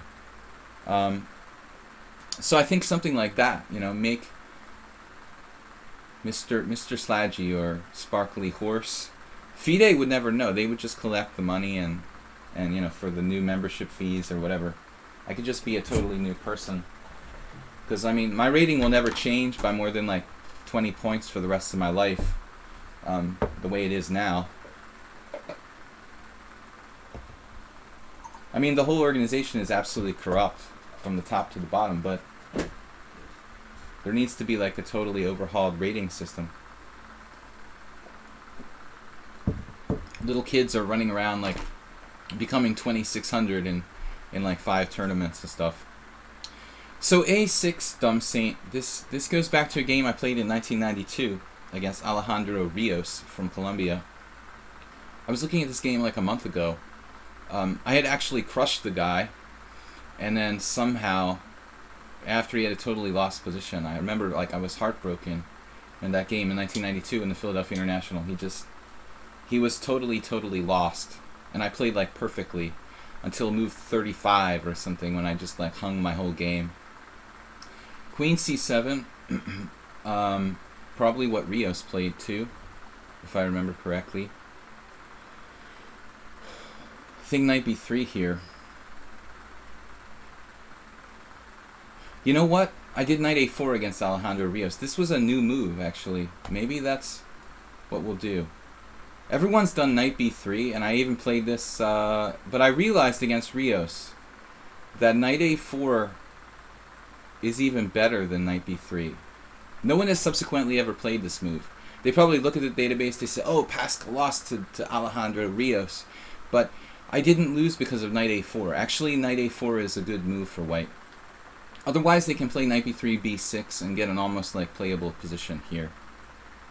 The popularity of internet chess is going to push FIDE to the background. Hopefully, yes. Just a question of how long it's going to take. But, you know, like there is this competing rating system. Kasparov and the St. Louis chess are trying to push this, what is it? Another rating system. But it's all kind of murky and like, what is that, you know? Like I go to chessresults.com and there's this weird rating there. It says like 2330 next to my name. Like, where do you come up with a rating for me that's 2330? Like, my FIDE is like 2370, and my rapid FIDE is like 2360. How does Kasparov and this billionaire from St. Louis figure that I'm 2330? You know, it doesn't even make any sense. Like, where would that come from? You know, they like one guy, so they give him like 2390, and another guy, oh well, he's not part of the clubs. I mean, you got to have a really seriously sound mathematical system, you know, for determining people's ratings. Okay. Anyway, I'm babbling about different stuff here. Why don't I just take on d6? Keep it simple. Looks good. One option anyway. Right. I mean, but I'm tired of having my dinosaur tar rating stuck in a 10K factor, you know? Somebody was saying the other day, yeah, but it's risky to have like a 40K factor. With my style, like, my rating would never like change by more than like, you know, 10 or 20 rating points. I'm very solid, so. But still, I mean, like, my rating will never fluctuate more than 5 points, like, per each supplement, the way it's going now.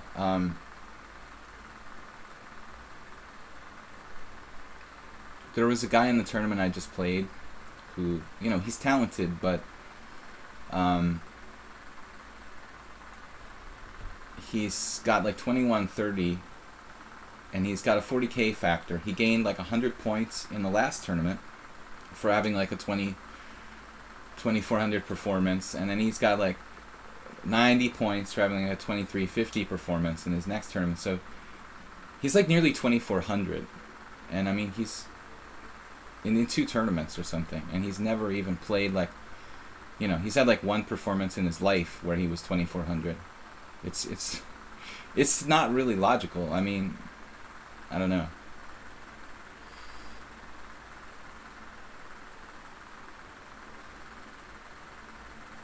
Vlad said that the K factor would not have occurred if you had not passed 2400. I mean, I passed 2400 like 16 years ago, so but that rule wasn't even in existence then. This has only like been in existence for like a couple of years.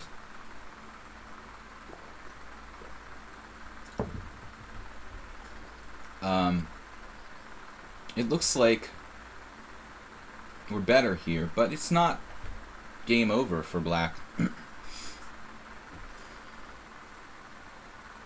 I'm sorry, but rating K factors should not be different based on people's ages. That's like discrimination.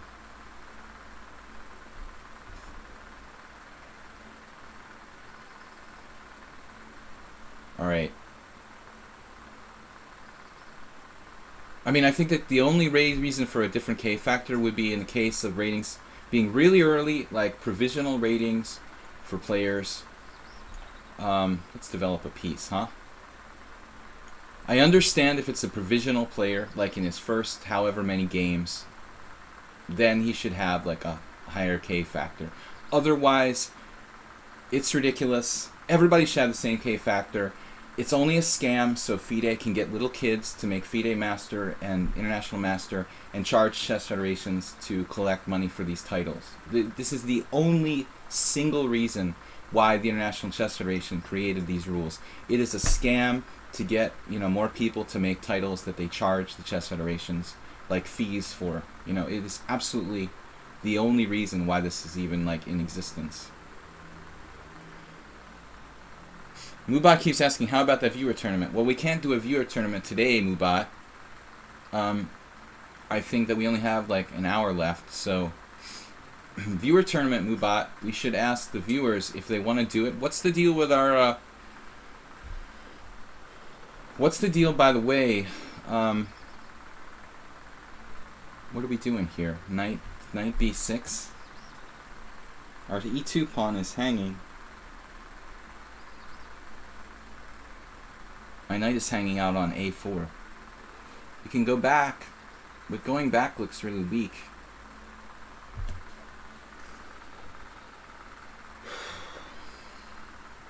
Knight b6, rook b8, esh, n. Esh means like and in Hungarian. I just grabbed the bishop pair and then play something like quiet.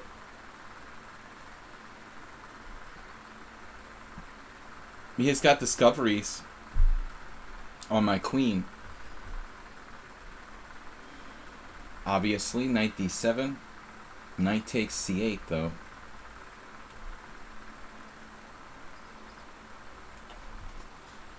I'm thankful for Dumb Saint, who is the only player who doesn't try to push me on the clock. Vlad says, or maybe for the top players, you should not get points to the 20K factor, but 10K, so it would not pass 3,000, 3,100. I don't understand what was wrong with the old system. Why it needed to be changed at all. Basically. Like, why does there need to be more than one kind of K factor? Anyway, I don't understand. Like, other than making money for FIDE to give little kids titles who aren't really even that experienced yet, why not just leave the K factors the same for everyone? I really don't understand, like, what it does, other than like create rating inflation. It's just totally unclear to me. Alright, so we could try to eat a pawn here, but we're dropping e2, so I'm thinking more long term.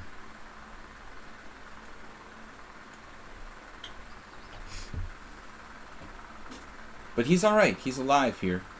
I have a microscopic advantage. I'm not certain this was the best move, but I didn't really want him to play like knight e4. I mean, queen takes e2. Why am I saying knight e4? Because There was some line where I was thinking about knight e4 actually occurring. Anyway, it's just really pleasant for white, this position, but it's not winning. Rook d1, d5.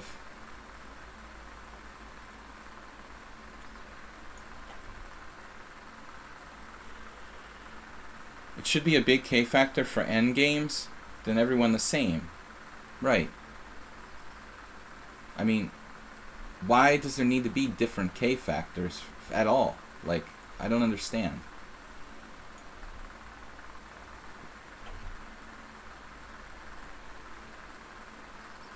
Other chess rating systems don't necessarily do that. It should be equal for everyone. I mean, it doesn't make sense.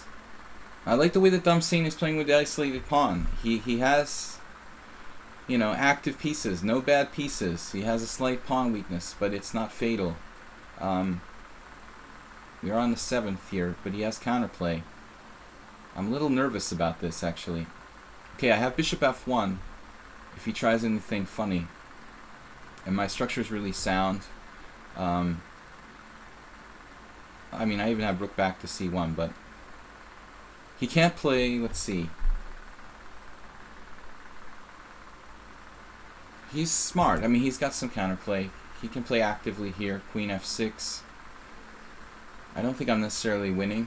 No bad pieces. We have more time, though. Rook takes e6 was called. That I don't get.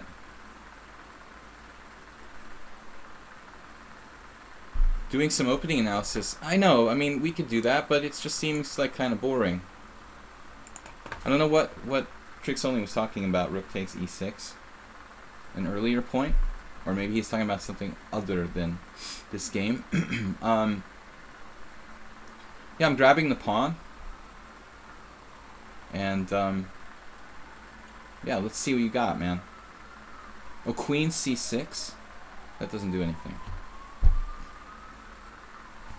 Yeah, but g5, fine. I mean, it's a one-move threat. It's cool. I go here. Well, he's got some ideas. It's actually pretty nasty. I'm going to have to hang on by the skin of my teeth. The legendary g5, which was also played against me by Ayeste in the first game, where his game transformed from gold to coal in one move, may much be the same here. I mean, Damsing has d4, which should have been played maybe the previous move. It looks actually kind of not 100% sure. If you play d4 here, doesn't help. Maybe I'm wrong. I thought you had this. Okay, the computer just doesn't buy it. I'm just taking and like, I'm up 2 pawns. Okay, so g5 is not a good move. Oh shit, you were winning with knight c5 and nobody saw it. Nice. Yeah, we're really alert there. Wow, I just totally missed it. You totally missed it. Okay. This I can just take. You know, I should have just taken. Mutual blunders. But I had a lot of time. Okay, I'm talking too much shit about FIDE and the rating systems here. I should focus more on the game. We both just blundered knight c5. That's really bad. Okay, guys, 10 games. I mean, this was though. Okay, let's go back one more move, you know, to this prior position here. I think he's hanging on here. I mean, rook c7, queen f6 looks like the natural move, but it's probably not as good as queen e8. I should just take. If I was more focused, you know, of course it looks scary. He can play like queen a1, rook d1. My king is just popping out, you know, and with a rook-loaded attack, he doesn't really have anything down there. Okay, it's some technique is going to be required to win this for white, but he doesn't really have any serious counterplay. Anyway. Alright, guys. We still have an hour left, almost. I'm choosing challenges at random, number 3. So Mubat, what I didn't catch it, Mubat. What we decided with doing the viewer tournament on a Sunday instead of the simul, or on a weekday stream? That's my question. Yesterday I didn't get an answer from Plucro. Um,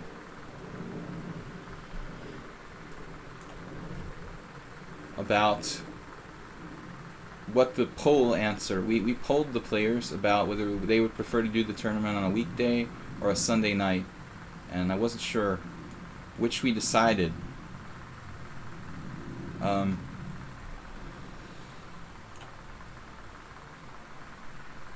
I am a little bit groggy today, but I need to play some blitz in my extracurricular time to get back into it. As Trix only pointed out, I'm definitely not sharp and slow. I'm always slow, but actually, when I get warmed up and I'm playing a lot of blitz, even tournament play, I don't get in time pressure. When I'm out of practice and I'm in bad form, I am getting into a lot of time pressure. The natural me, when I used to play a lot, wouldn't get in a lot of time pressure.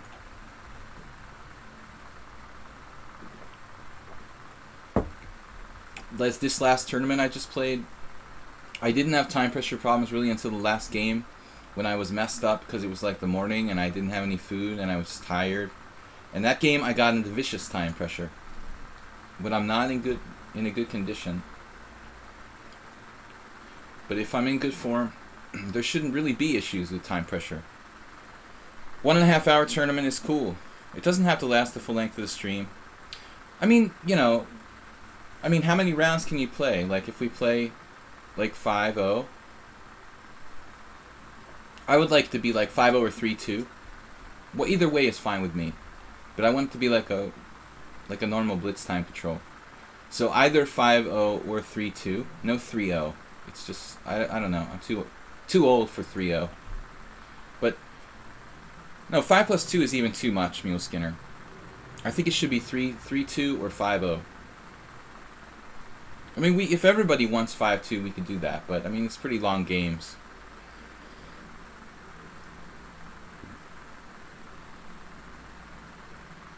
Piece of sheep. What game are you posting?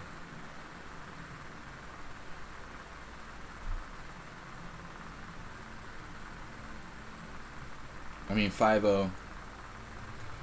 5-0 is my biggest love. Although I don't do it on the stream because I get distracted and I lose on time. I'm actually a good 5-0 player. And I win a lot of games on time.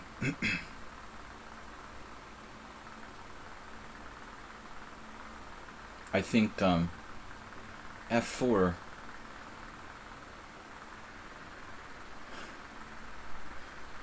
The baby Nakamura once fell for this against my friend. When Hikaru was like a little baby, he was like 11 or 12. He went into this. He played this against my friend Joe. This exact line. Joe just schooled him. Hikaru was like 2,100. But that was a long time ago. Early 90s.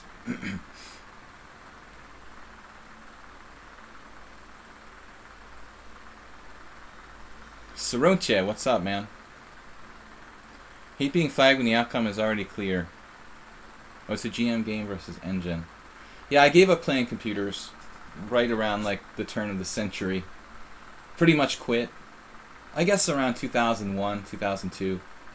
It's been about 15 years since I decided it was time to hang it up. I used to play training matches with old versions of like Fritz. But in those days, 15 years ago, I could nick a lot of draws off the stronger programs. Very rarely beat them.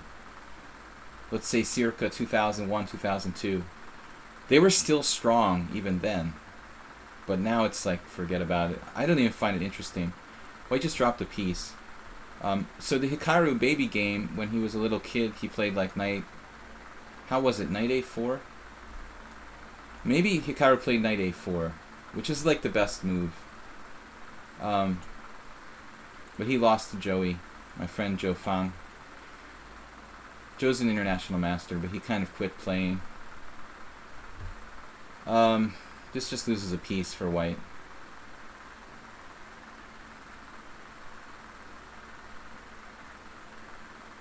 Turan says, I'm going to miss your late night North American streams.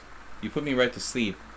Well, they're not going to be that late. I mean, I'm going to do them like 3:30 in the afternoon. So it'll be 9:30 European time. And the simuls will be late-ish. So probably like 6:30 on Sundays. Or 6. So around midnight for the simul streams, I think. That's tentatively the plan. But it's still like you can watch from Europe. That's the idea, try to find a time that works for both continents. We might even get some Australians in there. I don't know. But I want to do the viewer tournament. I'm not avoiding it. Just now is a really bad time with me traveling this week. We're going to do, like, I'd be happy to do regular viewer tournaments, like once a week or every other week. I know that Tricks Only does viewer tournaments, and it's kind of a fun concept anyway. I don't mind playing, 5-0 if I'm not really seriously commentating the games. If we do a viewer tournament, where it's like 5-0 or a faster time control, I'm just not gonna like talk deeply about my games. I'll just kind of talk about the tournament and lightly talk about a few moves, and I'll focus on just playing. Can you break engine if you're +1-8 starting position? I don't know, man. I don't play computers anymore. I'm retired from that. I don't want to play odds against the computer.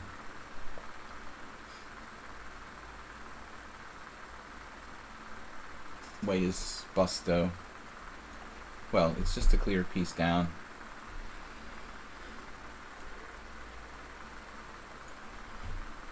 So, anyway, guys, I'm going to do a simul on Sunday. My last one till I leave. And then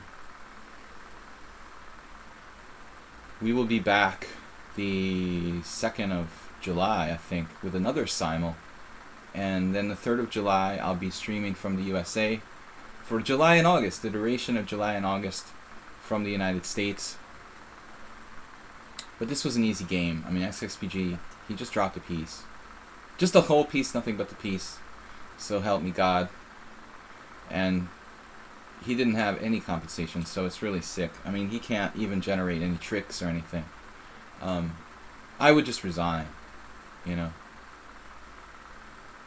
But I played this guy, Lee Bo. I found out what that scandal was about at Zalakaros. I hadn't realized. The guy did in his game was like play castles when he had already moved his rook. And the DGT board started freaking out. So the Lee Bo guy was really weird. He would against me, he just played on till it was mate. Queen against king, and he just let me mate him. I can't remember the last time a titled player did that against me. Maybe never. Okay, if you make a beautiful combination or something and you mate them in the middle of the board, it might be elegant to let them checkmate you. But man, that's really weird. Okay, let's play a better game this time. Challenge number 8 selected. 1, 2, 3. Oh, that doesn't count. That's... Alright, you want to play? I'll play people like correspondence chess. I have to re-roll then, because that guy doesn't count. He said play versus handicap engine is good practice. He may be right, man, but I don't think I can play a normal game like that, I don't think I can bring myself to do it. If he can do that, then it probably is good practice for him, but casual 5 + 5. 5 + 5 is fine with me. Yeah, I mean, Sebenik might be right, but again, I can't put my heart into a game when I know I'm going to lose, you know what I mean? It used to be there was still some mystery left. I might be able to beat it, That was the thing that kept me going in the 2001 era when I was still playing computers. But now, like when you know you'll never win, even with handicap odds, I don't think it's interesting anymore. It may be good training, yeah. But if your heart's not in it, you know, I couldn't get my heart just wouldn't be in the game. Yeah. I'm Poker Pro. I am the Poker Pro. Is constant change in chat? Is constant change in the challenge list? Yeah, okay. No, I didn't know about chat. I didn't notice. I've been really talking a lot of shit about FIDE ratings and getting distracted. Okay, so this is a position I've played with both sides. I lost to RIP International Master Butnoi from Romania once with white in this line. He played g6. Knight f3 takes, queen takes. It was a really messed up game. He died tragically. He had cancer very young. That was the last time I played this position, probably like 2007 against Butnoi, with white, ironically. But here, I have experimented with some different stuff, like a6.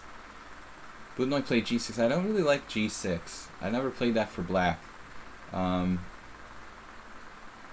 is interesting. I've done some weird stuff like a6, knight f3, knight c6, ironically. Losing a tempo. Now let's just try a6. We can transpose back into the main line. Knight e2 or knight f3 and e6. There's also queen c7 sometimes. Yeah, Butnoi had cancer. He was an interesting guy. He wanted me to invest in his snake venom business. He wanted to start, I don't know if he ever did before he died, but he started to work on a snake venom company. Which actually I heard about is actually kind of big business in Africa and stuff now. They have like snake farms and stuff. But he was ahead of his time. Alright, well whatever, man. I mean, I think this is standard. e6 is not horrible. e6 is like kind of one of the main lines, I think. But I'm not sure about this move order exactly. We can also play knight e2. I think I lost this position to Amon Simitowe with white as well. A game I wish I had back. Played really badly. Against Simitowe, I think I was white and he played like 97 and I took on b4 and played like 92. I never really liked my game a whole lot.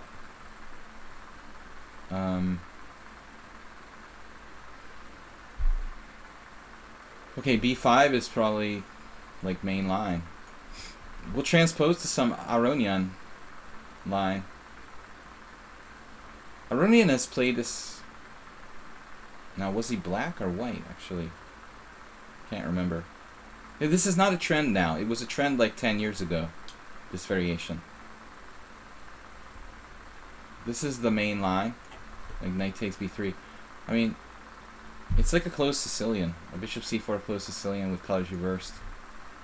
I don't know. I think Aronian was white. I don't remember now. But I would equate this position to like generally like about equal. I'm not sure about bishop e3 being the right move. I think that they're supposed to play maybe knight g5 at some point, actually, to play for f4. Bishop e3 looks a little too routine. It does stop knight e7 for whatever that's worth. But okay, I mean we can play any number of moves here. Looks like a St. George now. It's a good St. George. But don't overvalue the bishop pair. That's the mistake I used to make a lot when I was weaker. Even when I wasn't so weak, but I was just kind of ignorant. Overvaluing the bishop pair when there's 16 pawns on board. common mistake. I don't think that black is better here. A lot of people, even masters, will like, oh, you've got the bishop pair, you're better. It's not really better. It's probably equal. You know, both sides have to be careful. Although, again, bishop e3 doesn't really look like the right plan for white. He's supposed to be playing for f4. And the bishop's actually a target on e3 in some lines. He played h3 to stop me from going knight g4, but h3, it kind of weakens his king side. You know, it doesn't have a lot of real benefit. You know, so he's played slowly, kind of defensively. You know, maybe black's a little better now. But again, white's very solid. It's like a Sicilian, close Sicilian. Probably he's still close to equal. Now we start with our failed tactical vision. H6 though, we can start to get really aggressive now. Maybe H6, we can even play knight H5. Okay, H6 is a good move. It is a little weakening, but I'm certain it's a good move here. You regret castling instead of d4 now. Okay, I mean d4 though, I've got a bishop pair in an open position. You know, that's a different story. No, I think the point is you're supposed to play knight g5, man. I mean, you're supposed to play knight g5 and f4 and turn it into like a Grand Prix attack. That's the idea, and nothing else. Now I just have a really good close Sicilian where my bishops are strong. These are real bishops now. The bishop pair is better for black here. I have a number of good moves.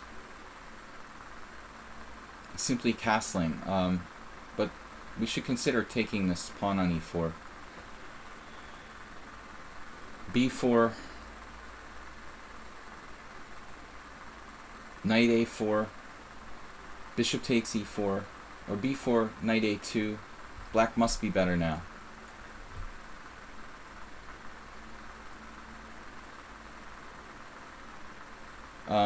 No, he messed this up. He's supposed to play knight g5, like right away. Way back when he played bishop e3. This is the idea here. He's got fishing pole type of stuff with queen h5, and basically he's going to play f4. Now maybe white should play... No, I think he should do it right away. You know, sometimes the knight even, like if h6, the knight might even go back to h3 later on. I'm not sure about the exact move order, but I'm pretty sure that's the way it's supposed to go. Now, I don't have to take this pawn. I could play another move, but like what? a5.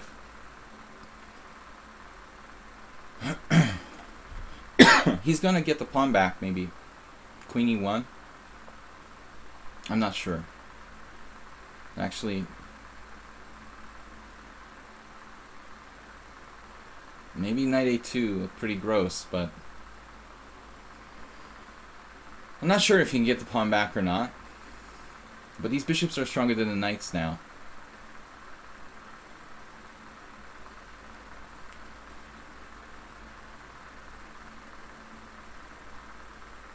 Didn't see that I lost my queen. I didn't see it either, Richie. I just believed you. But all the viewers, one of the viewers was like, why don't you just win a piece with c5? I was like, well, I don't know, because I'm blind tactically and I don't calculate, you know. That's how I didn't win my last tournament game. I could have won in 13 moves, and I didn't see like a 3-move sequence to win the game, basically. If just a little more calculation would go a long way with me when it comes to like blitz games and even tournament games sometimes. I have a tendency to believe my opponents. Like, I'm a good guy. You tell me a good story, I'll probably believe you. I mean, I knew queen a4 is just a bad move in general, but okay, now we're just up clear pawn. This is you know, if you want to play queen e1, be my guest. No, he wanted to play queen e2 instead. His knight is really ill now.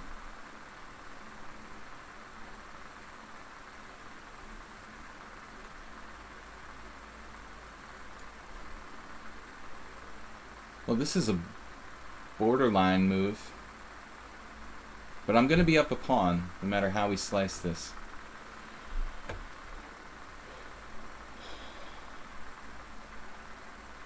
I mean, I guess I'll just take and take. And we'll just be up a pawn. There is some chance I end up in an ending where my... Well, actually, I can play a5 here as well. But then he's going back to d3. Okay, I didn't play this optimally. I'm a little worried I might have a bad bishop against knight, you know, where it's not all that great for me. He might be trapped here. It's obvious that okay, where is he going? Queen f4, taking, queen d3. Okay, he's not trapped, but he's stuck in like an eternal pin. Actually, not even eternal. I'll have to be a little bit finesse. Use a little bit of finesse here. Be a little bit of finesse. That's good. Good grammar. We have to be a little finesse here. Actually, there's no forced win. Yes, there is. Never mind. I don't know, I'm like in a daze or something. I mean, he's just losing the piece. He's probably wondering, what the hell am I talking about? I'm having hallucinations. And without any drugs at all. No, the knight is just lost. Don't even ask me what I was hallucinating.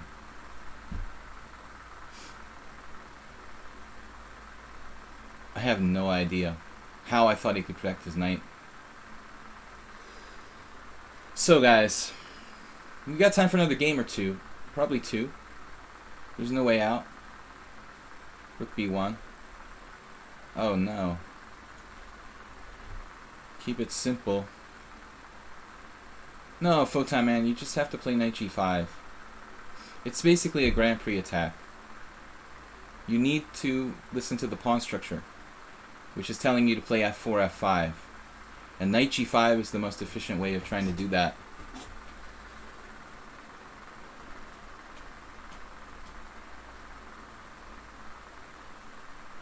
Right.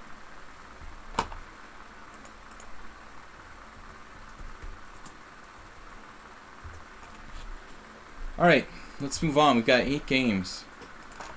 Well, not 8 games, but I'm going to try to play 2 more.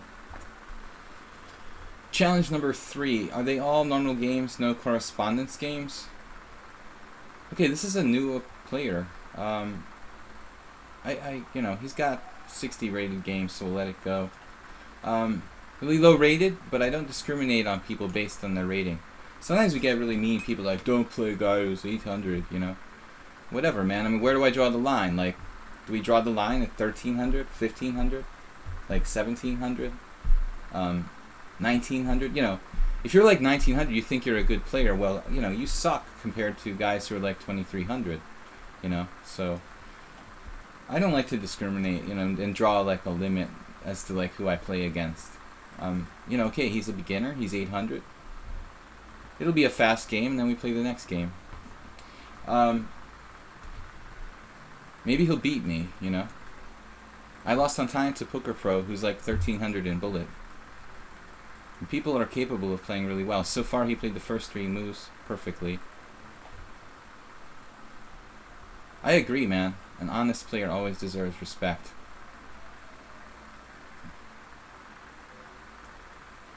Alright, let's play d4. I think this is a slightly more accurate move for white. If you're going to play d4, then it's best to play it. Well, at least it's not rated.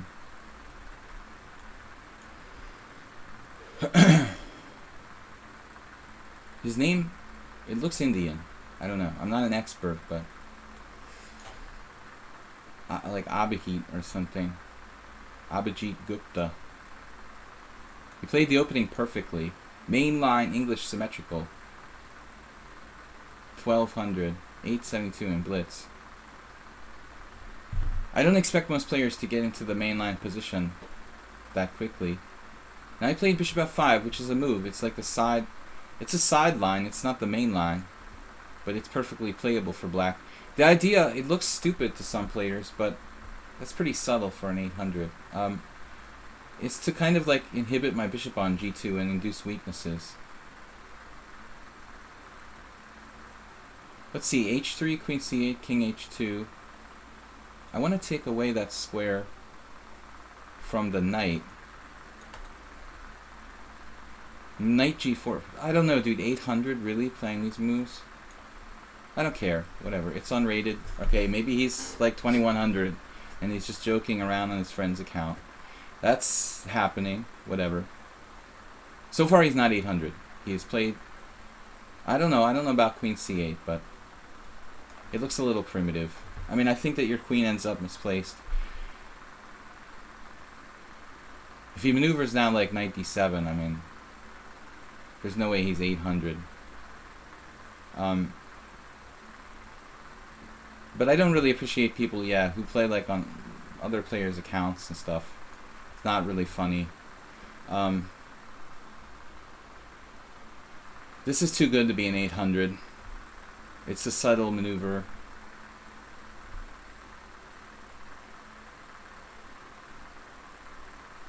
Yeah, no, I mean it's playing like an expert candidate master. I have problems with this plan of queen c8, but you know, I think you have to be a really strong player to exploit it. You know, he's not 800. He shouldn't be like playing in tournaments if he's this good with this rating. Although it's like almost provisional. You know, I wouldn't want to face him in a tournament. He could like easily draw with like 2,000 players and stuff. Okay, now the queen can go to either e3 or e2. And you start thinking like geometrically.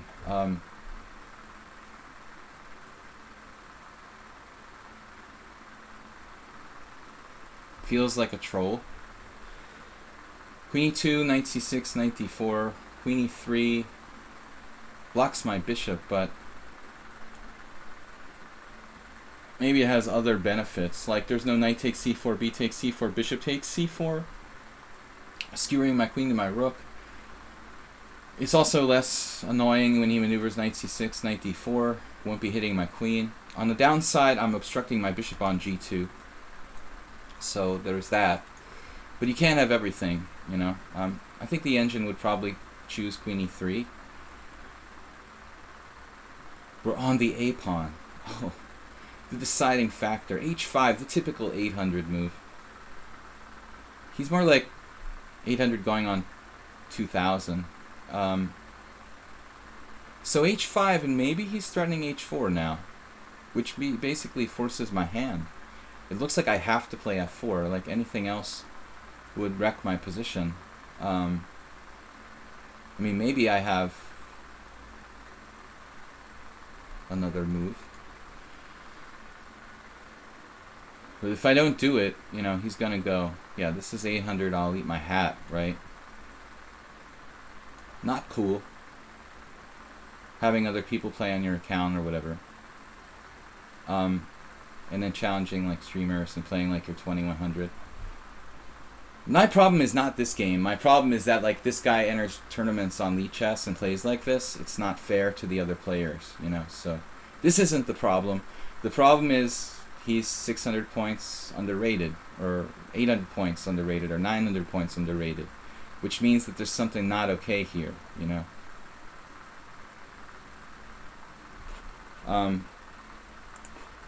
I don't think it's an engine. He's playing kind of coffee house moves, like your typical 1900 player would play at the cafe. Bishop f5, bishop d7, queen c8, h5, frisky moves that are a little bit inferior to the best moves. These are not moves the computer would play, you know, if he was using an engine. They're sloppy, reckless moves, but still not that bad, you know.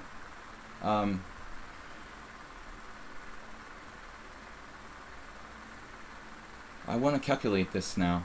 Knight d5, bishop takes d5, c takes d5, queen goes somewhere, and then I'm a little bit better, but I'm not sure, you know, like, is this knight getting trapped? We'll have to call, like, I have to call like Spinal Tap chess or something. You know, he's like an expert on. In the Marazzi, if a knight is on b5, he just intuitively knows it's gonna like get trapped by a4 or something. I don't, know it that well, but I mean, I've played the Accelerated Dragon most of my life with black. I still don't feel quite as comfortable when I'm white in such situations. I think I should hold off on knight d5 though. Probably queen d3 and repositioning here is sort of subtle, but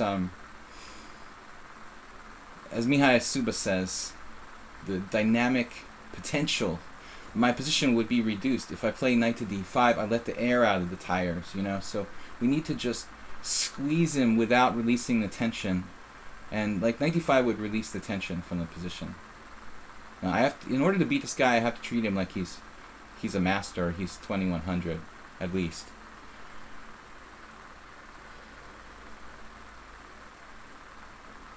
It's Trick's only second account. Of course it is. He's 800. Are you guys talking about something else? It's clearly not a beginner, dude, and it's f5, another strong move. Another strong move, like, that has some slight positional defects,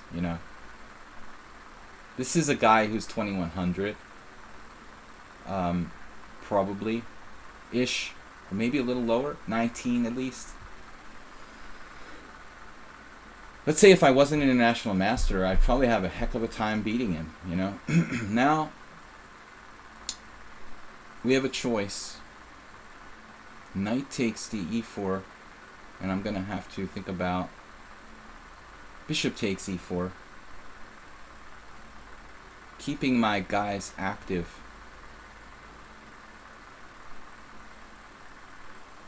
The other way, if I take with the knight, I rob myself of knight d5, which is actually a really nice resource. I could have played knight takes e4, but in any case, if he goes knight c6 or something, I'm just gonna... Where should I put this? Back here? This was the plan, but...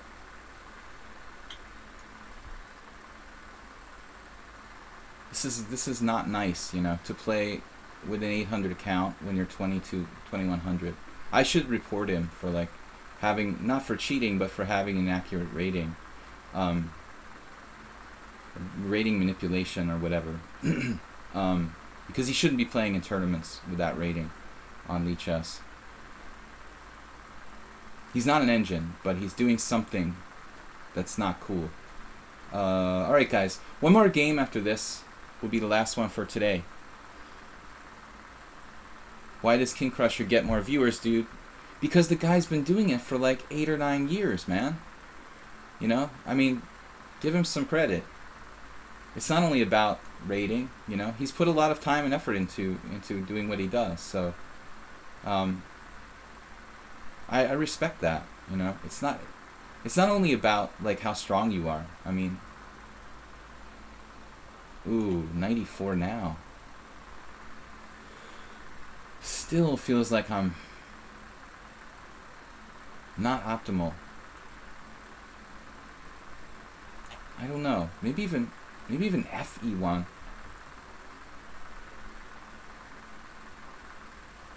I mean, 94 can't be bad. It's certainly better for white.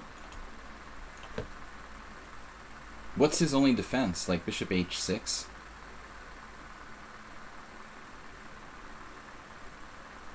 Look how hard it is to break this guy.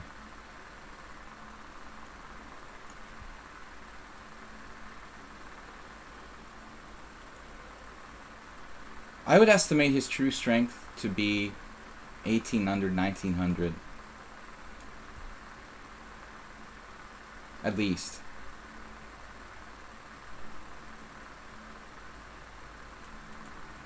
Now it looks like he's screwed. He should have played bishop h6.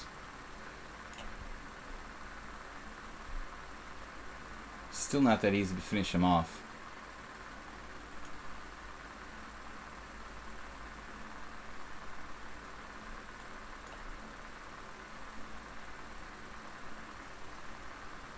So he's like 1,000 points underrated.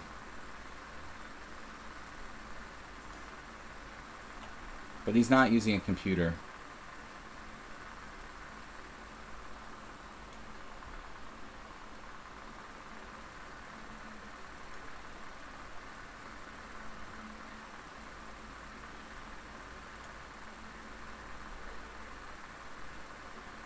And don't get me wrong, it's not like he played like a GM and he made mistakes, but come on now.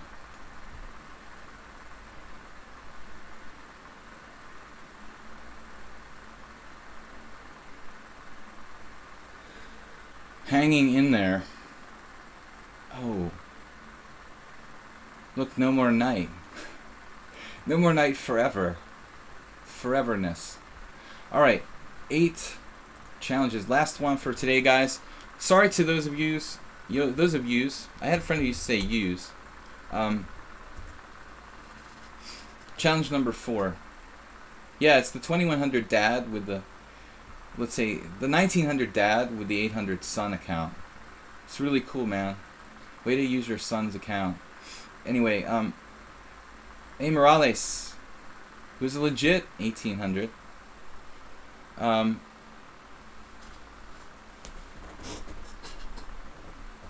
Well, I just appreciate the people like, you know, King Crusher and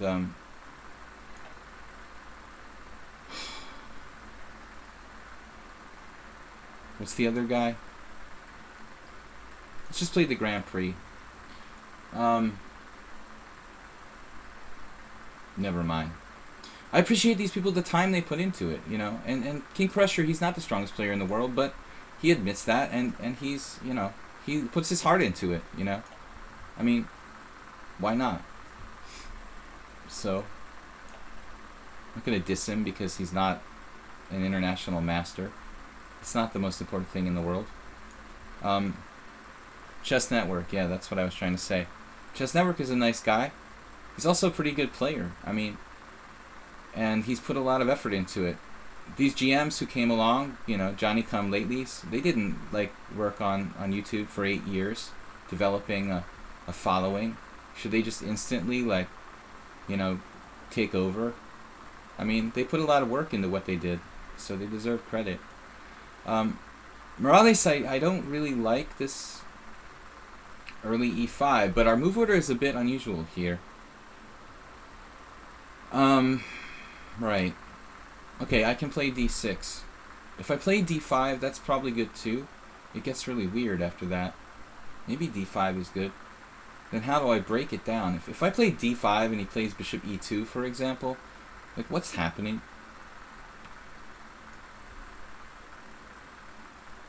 And now, the question is, my old friend David Vigorito taught me this. Sometimes it's better to play knight f5 and pick it up with the knight. I mean, it may not make that big a difference at the end of the day, though. Oftentimes I have to take with the queen anyway on d6. But Morales just playing fast. Yeah, so here, I don't know, you know, if it's even best to take back with the queen or the knight. You could also try to go for his bishop. Then I lose a lot of control over the center if I do that. Okay, tough decision, you know, to play queen takes, knight takes, maybe knight a5, go off on some tangent like bishop hunting. I mean, it's kind of his bad bishop outside the pawn chain, and it's not really threatening anything at the moment. Yeah, I mean, Jerry seems like a good guy. I mean, I think he's done a lot of positive good, you know, streaming chess and doing videos. He's also a legitimate player. I think he might have beat me in a tournament game, but it's like really long ago, and I can't remember if I lost or drew. The game is like long gone in my closet somewhere. I know that I didn't beat him, and I was upset because it was like first or second round and I was paired down and he was like a kid, and I definitely was angry about the result, but it's still unclear if I lost or drew. I just remember it being like a long game and being disappointed by the result. Mr. Rogers. Gotta love Mr. Rogers. Okay, Morales here now. I mean, I think I have two good moves. Like, depending on which bishop you want to go for. Bishop on c4, or they're both good. Knight back to f5. I don't know, man. He's gonna get to the d file pretty quick here, but it's probably not a big deal. We got our bishops. Put bishops on the long diagonals and take things. You know, that's... You guys probably, the younger people here, don't remember Ginsu knife commercials.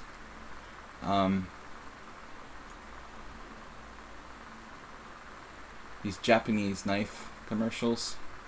These extra sharp knives they would sell on like infomercials. That's what the two bishops on the long diagonals always reminds me of.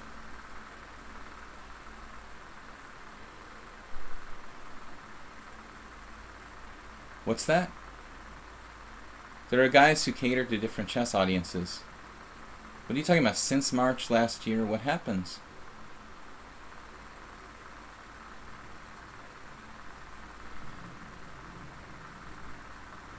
A lot of influential players in my life are specialists in putting bishops on the two long diagonals, so you will see it in my games a lot. It's the optimal position for the bishops. It really is. If you can achieve it, it's usually good. Guys, this is maybe my last game for today. I mean, if we have a really quick finish here, I could play another 5-minute game. We don't really have any short challenges, so most likely this will be the last game. The game should last another 5 minutes. We have 5 minutes left. Jerry reminds you of Mr. Rogers. Mr. Rogers is not with us anymore, though his memory lives on. Mr. Rogers is from Pittsburgh. Actually, that's why he reminds you of Mr. Rogers, because Jerry's from Pennsylvania too. My mom was from Pennsylvania, is from Pennsylvania, and she actually is from Pittsburgh, the hometown of Mr. Rogers. So we have a lot in common. Jerry's accent may remind you of Mr. Rogers. There's a very specific accent, and sometimes I have it a little bit too, because I was influenced by my mom. I have a mix of influences in my dialect, but you might, on some words, occasionally detect like a Western Pennsylvania sort of sound, but I never actually lived there. Mr. Jerry. We're going for the file and the central squares, and well, Jen Shahadi is from Philly, yeah. I definitely have a Philly accent, but you don't always hear it. You can hear it in some words, but I was going to school and lived in Boston for 15 years, so I kind of lost my accent, you know. My Philly sounding accent is gone, mostly gone. And living in Europe totally messed me up. Like, I try to talk clearly for people to understand me, so sometimes it sounds like I'm a Russian or something. I'm trying to speak real weird to make it easier for people to understand me, what I'm saying, and it's strange living in a foreign country for an extended period of time. Start to change the way you talk. Bishops on the long diagonal. Jerry is such a mystique. I'm not sure the FBI knows. We only suspect who he might be.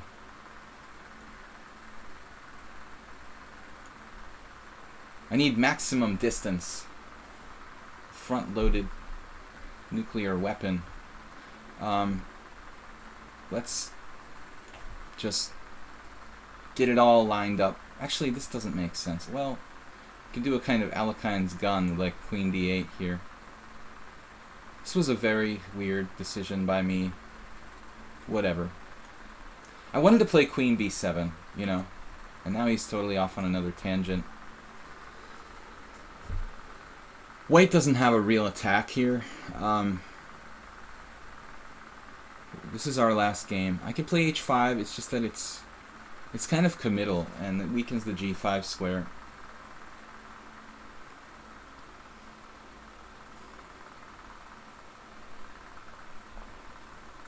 Alright, we'll just hang out. You know, I've got the d file now, I've got pressure with like rook d4, we can massage white a little bit here. Got cheapos, h5, locking down the knight in f5. I'd like to reposition my queen. The queen doesn't seem like it's really realizing its potential.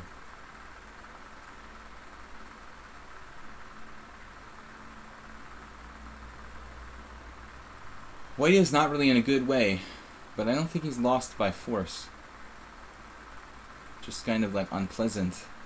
Very unpleasant situation where it's hard to do anything, you know, for him. You speak clearly. You don't sound very Russian. But sometimes when I try to, I just can't really come up with a better description of how I sound. No,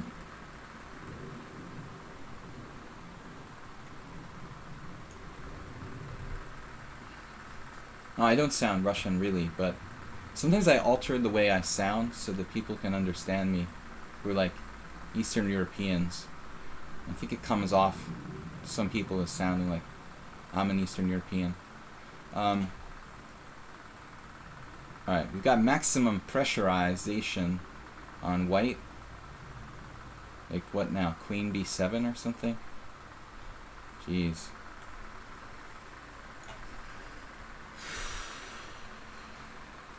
Maximum pressurization. How to break him down?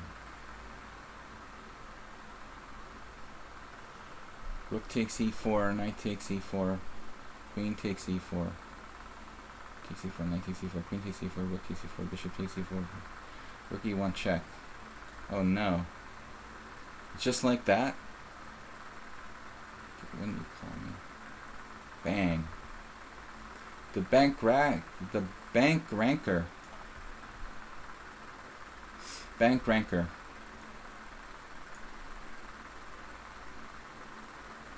Oh no.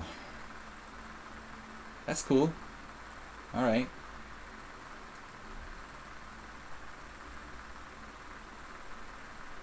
And now you are threatening my bishop. So we snack on that pawn over there. My bishop's secure. Everything is secure.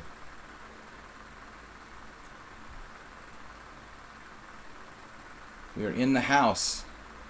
In his house. We're in your house. Welcome to your house. And I'm gonna lock it down. Lock down. We are on lockdown.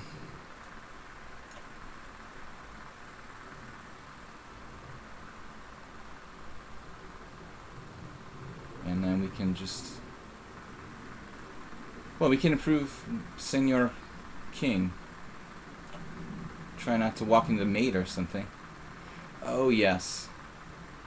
I think that will now be a new avenue for the bishop.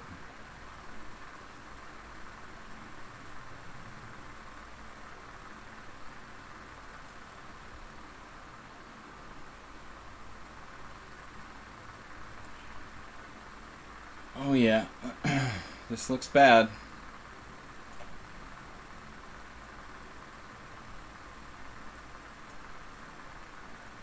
Yeah. That's all she wrote. Thank you guys for joining me today. It was fun. Good stream. Same amount of viewers as yesterday, 55. I think Tricks Only is going to be streaming now, and I'm going to take off. So Sunday at 6:30 p.m. CEST, I'm doing a simul here on lichess. And no stream tomorrow because I have business to take care of. So we'll see you guys Sunday. After that, I'm moving to the USA for, well, the July the 2nd, I think, we'll be back. Thanks everyone for watching, and thanks to Blue Crow for moderating. Have a great day, guys, and good luck to Tricks Only for his stream. We'll see you guys later. Bye bye.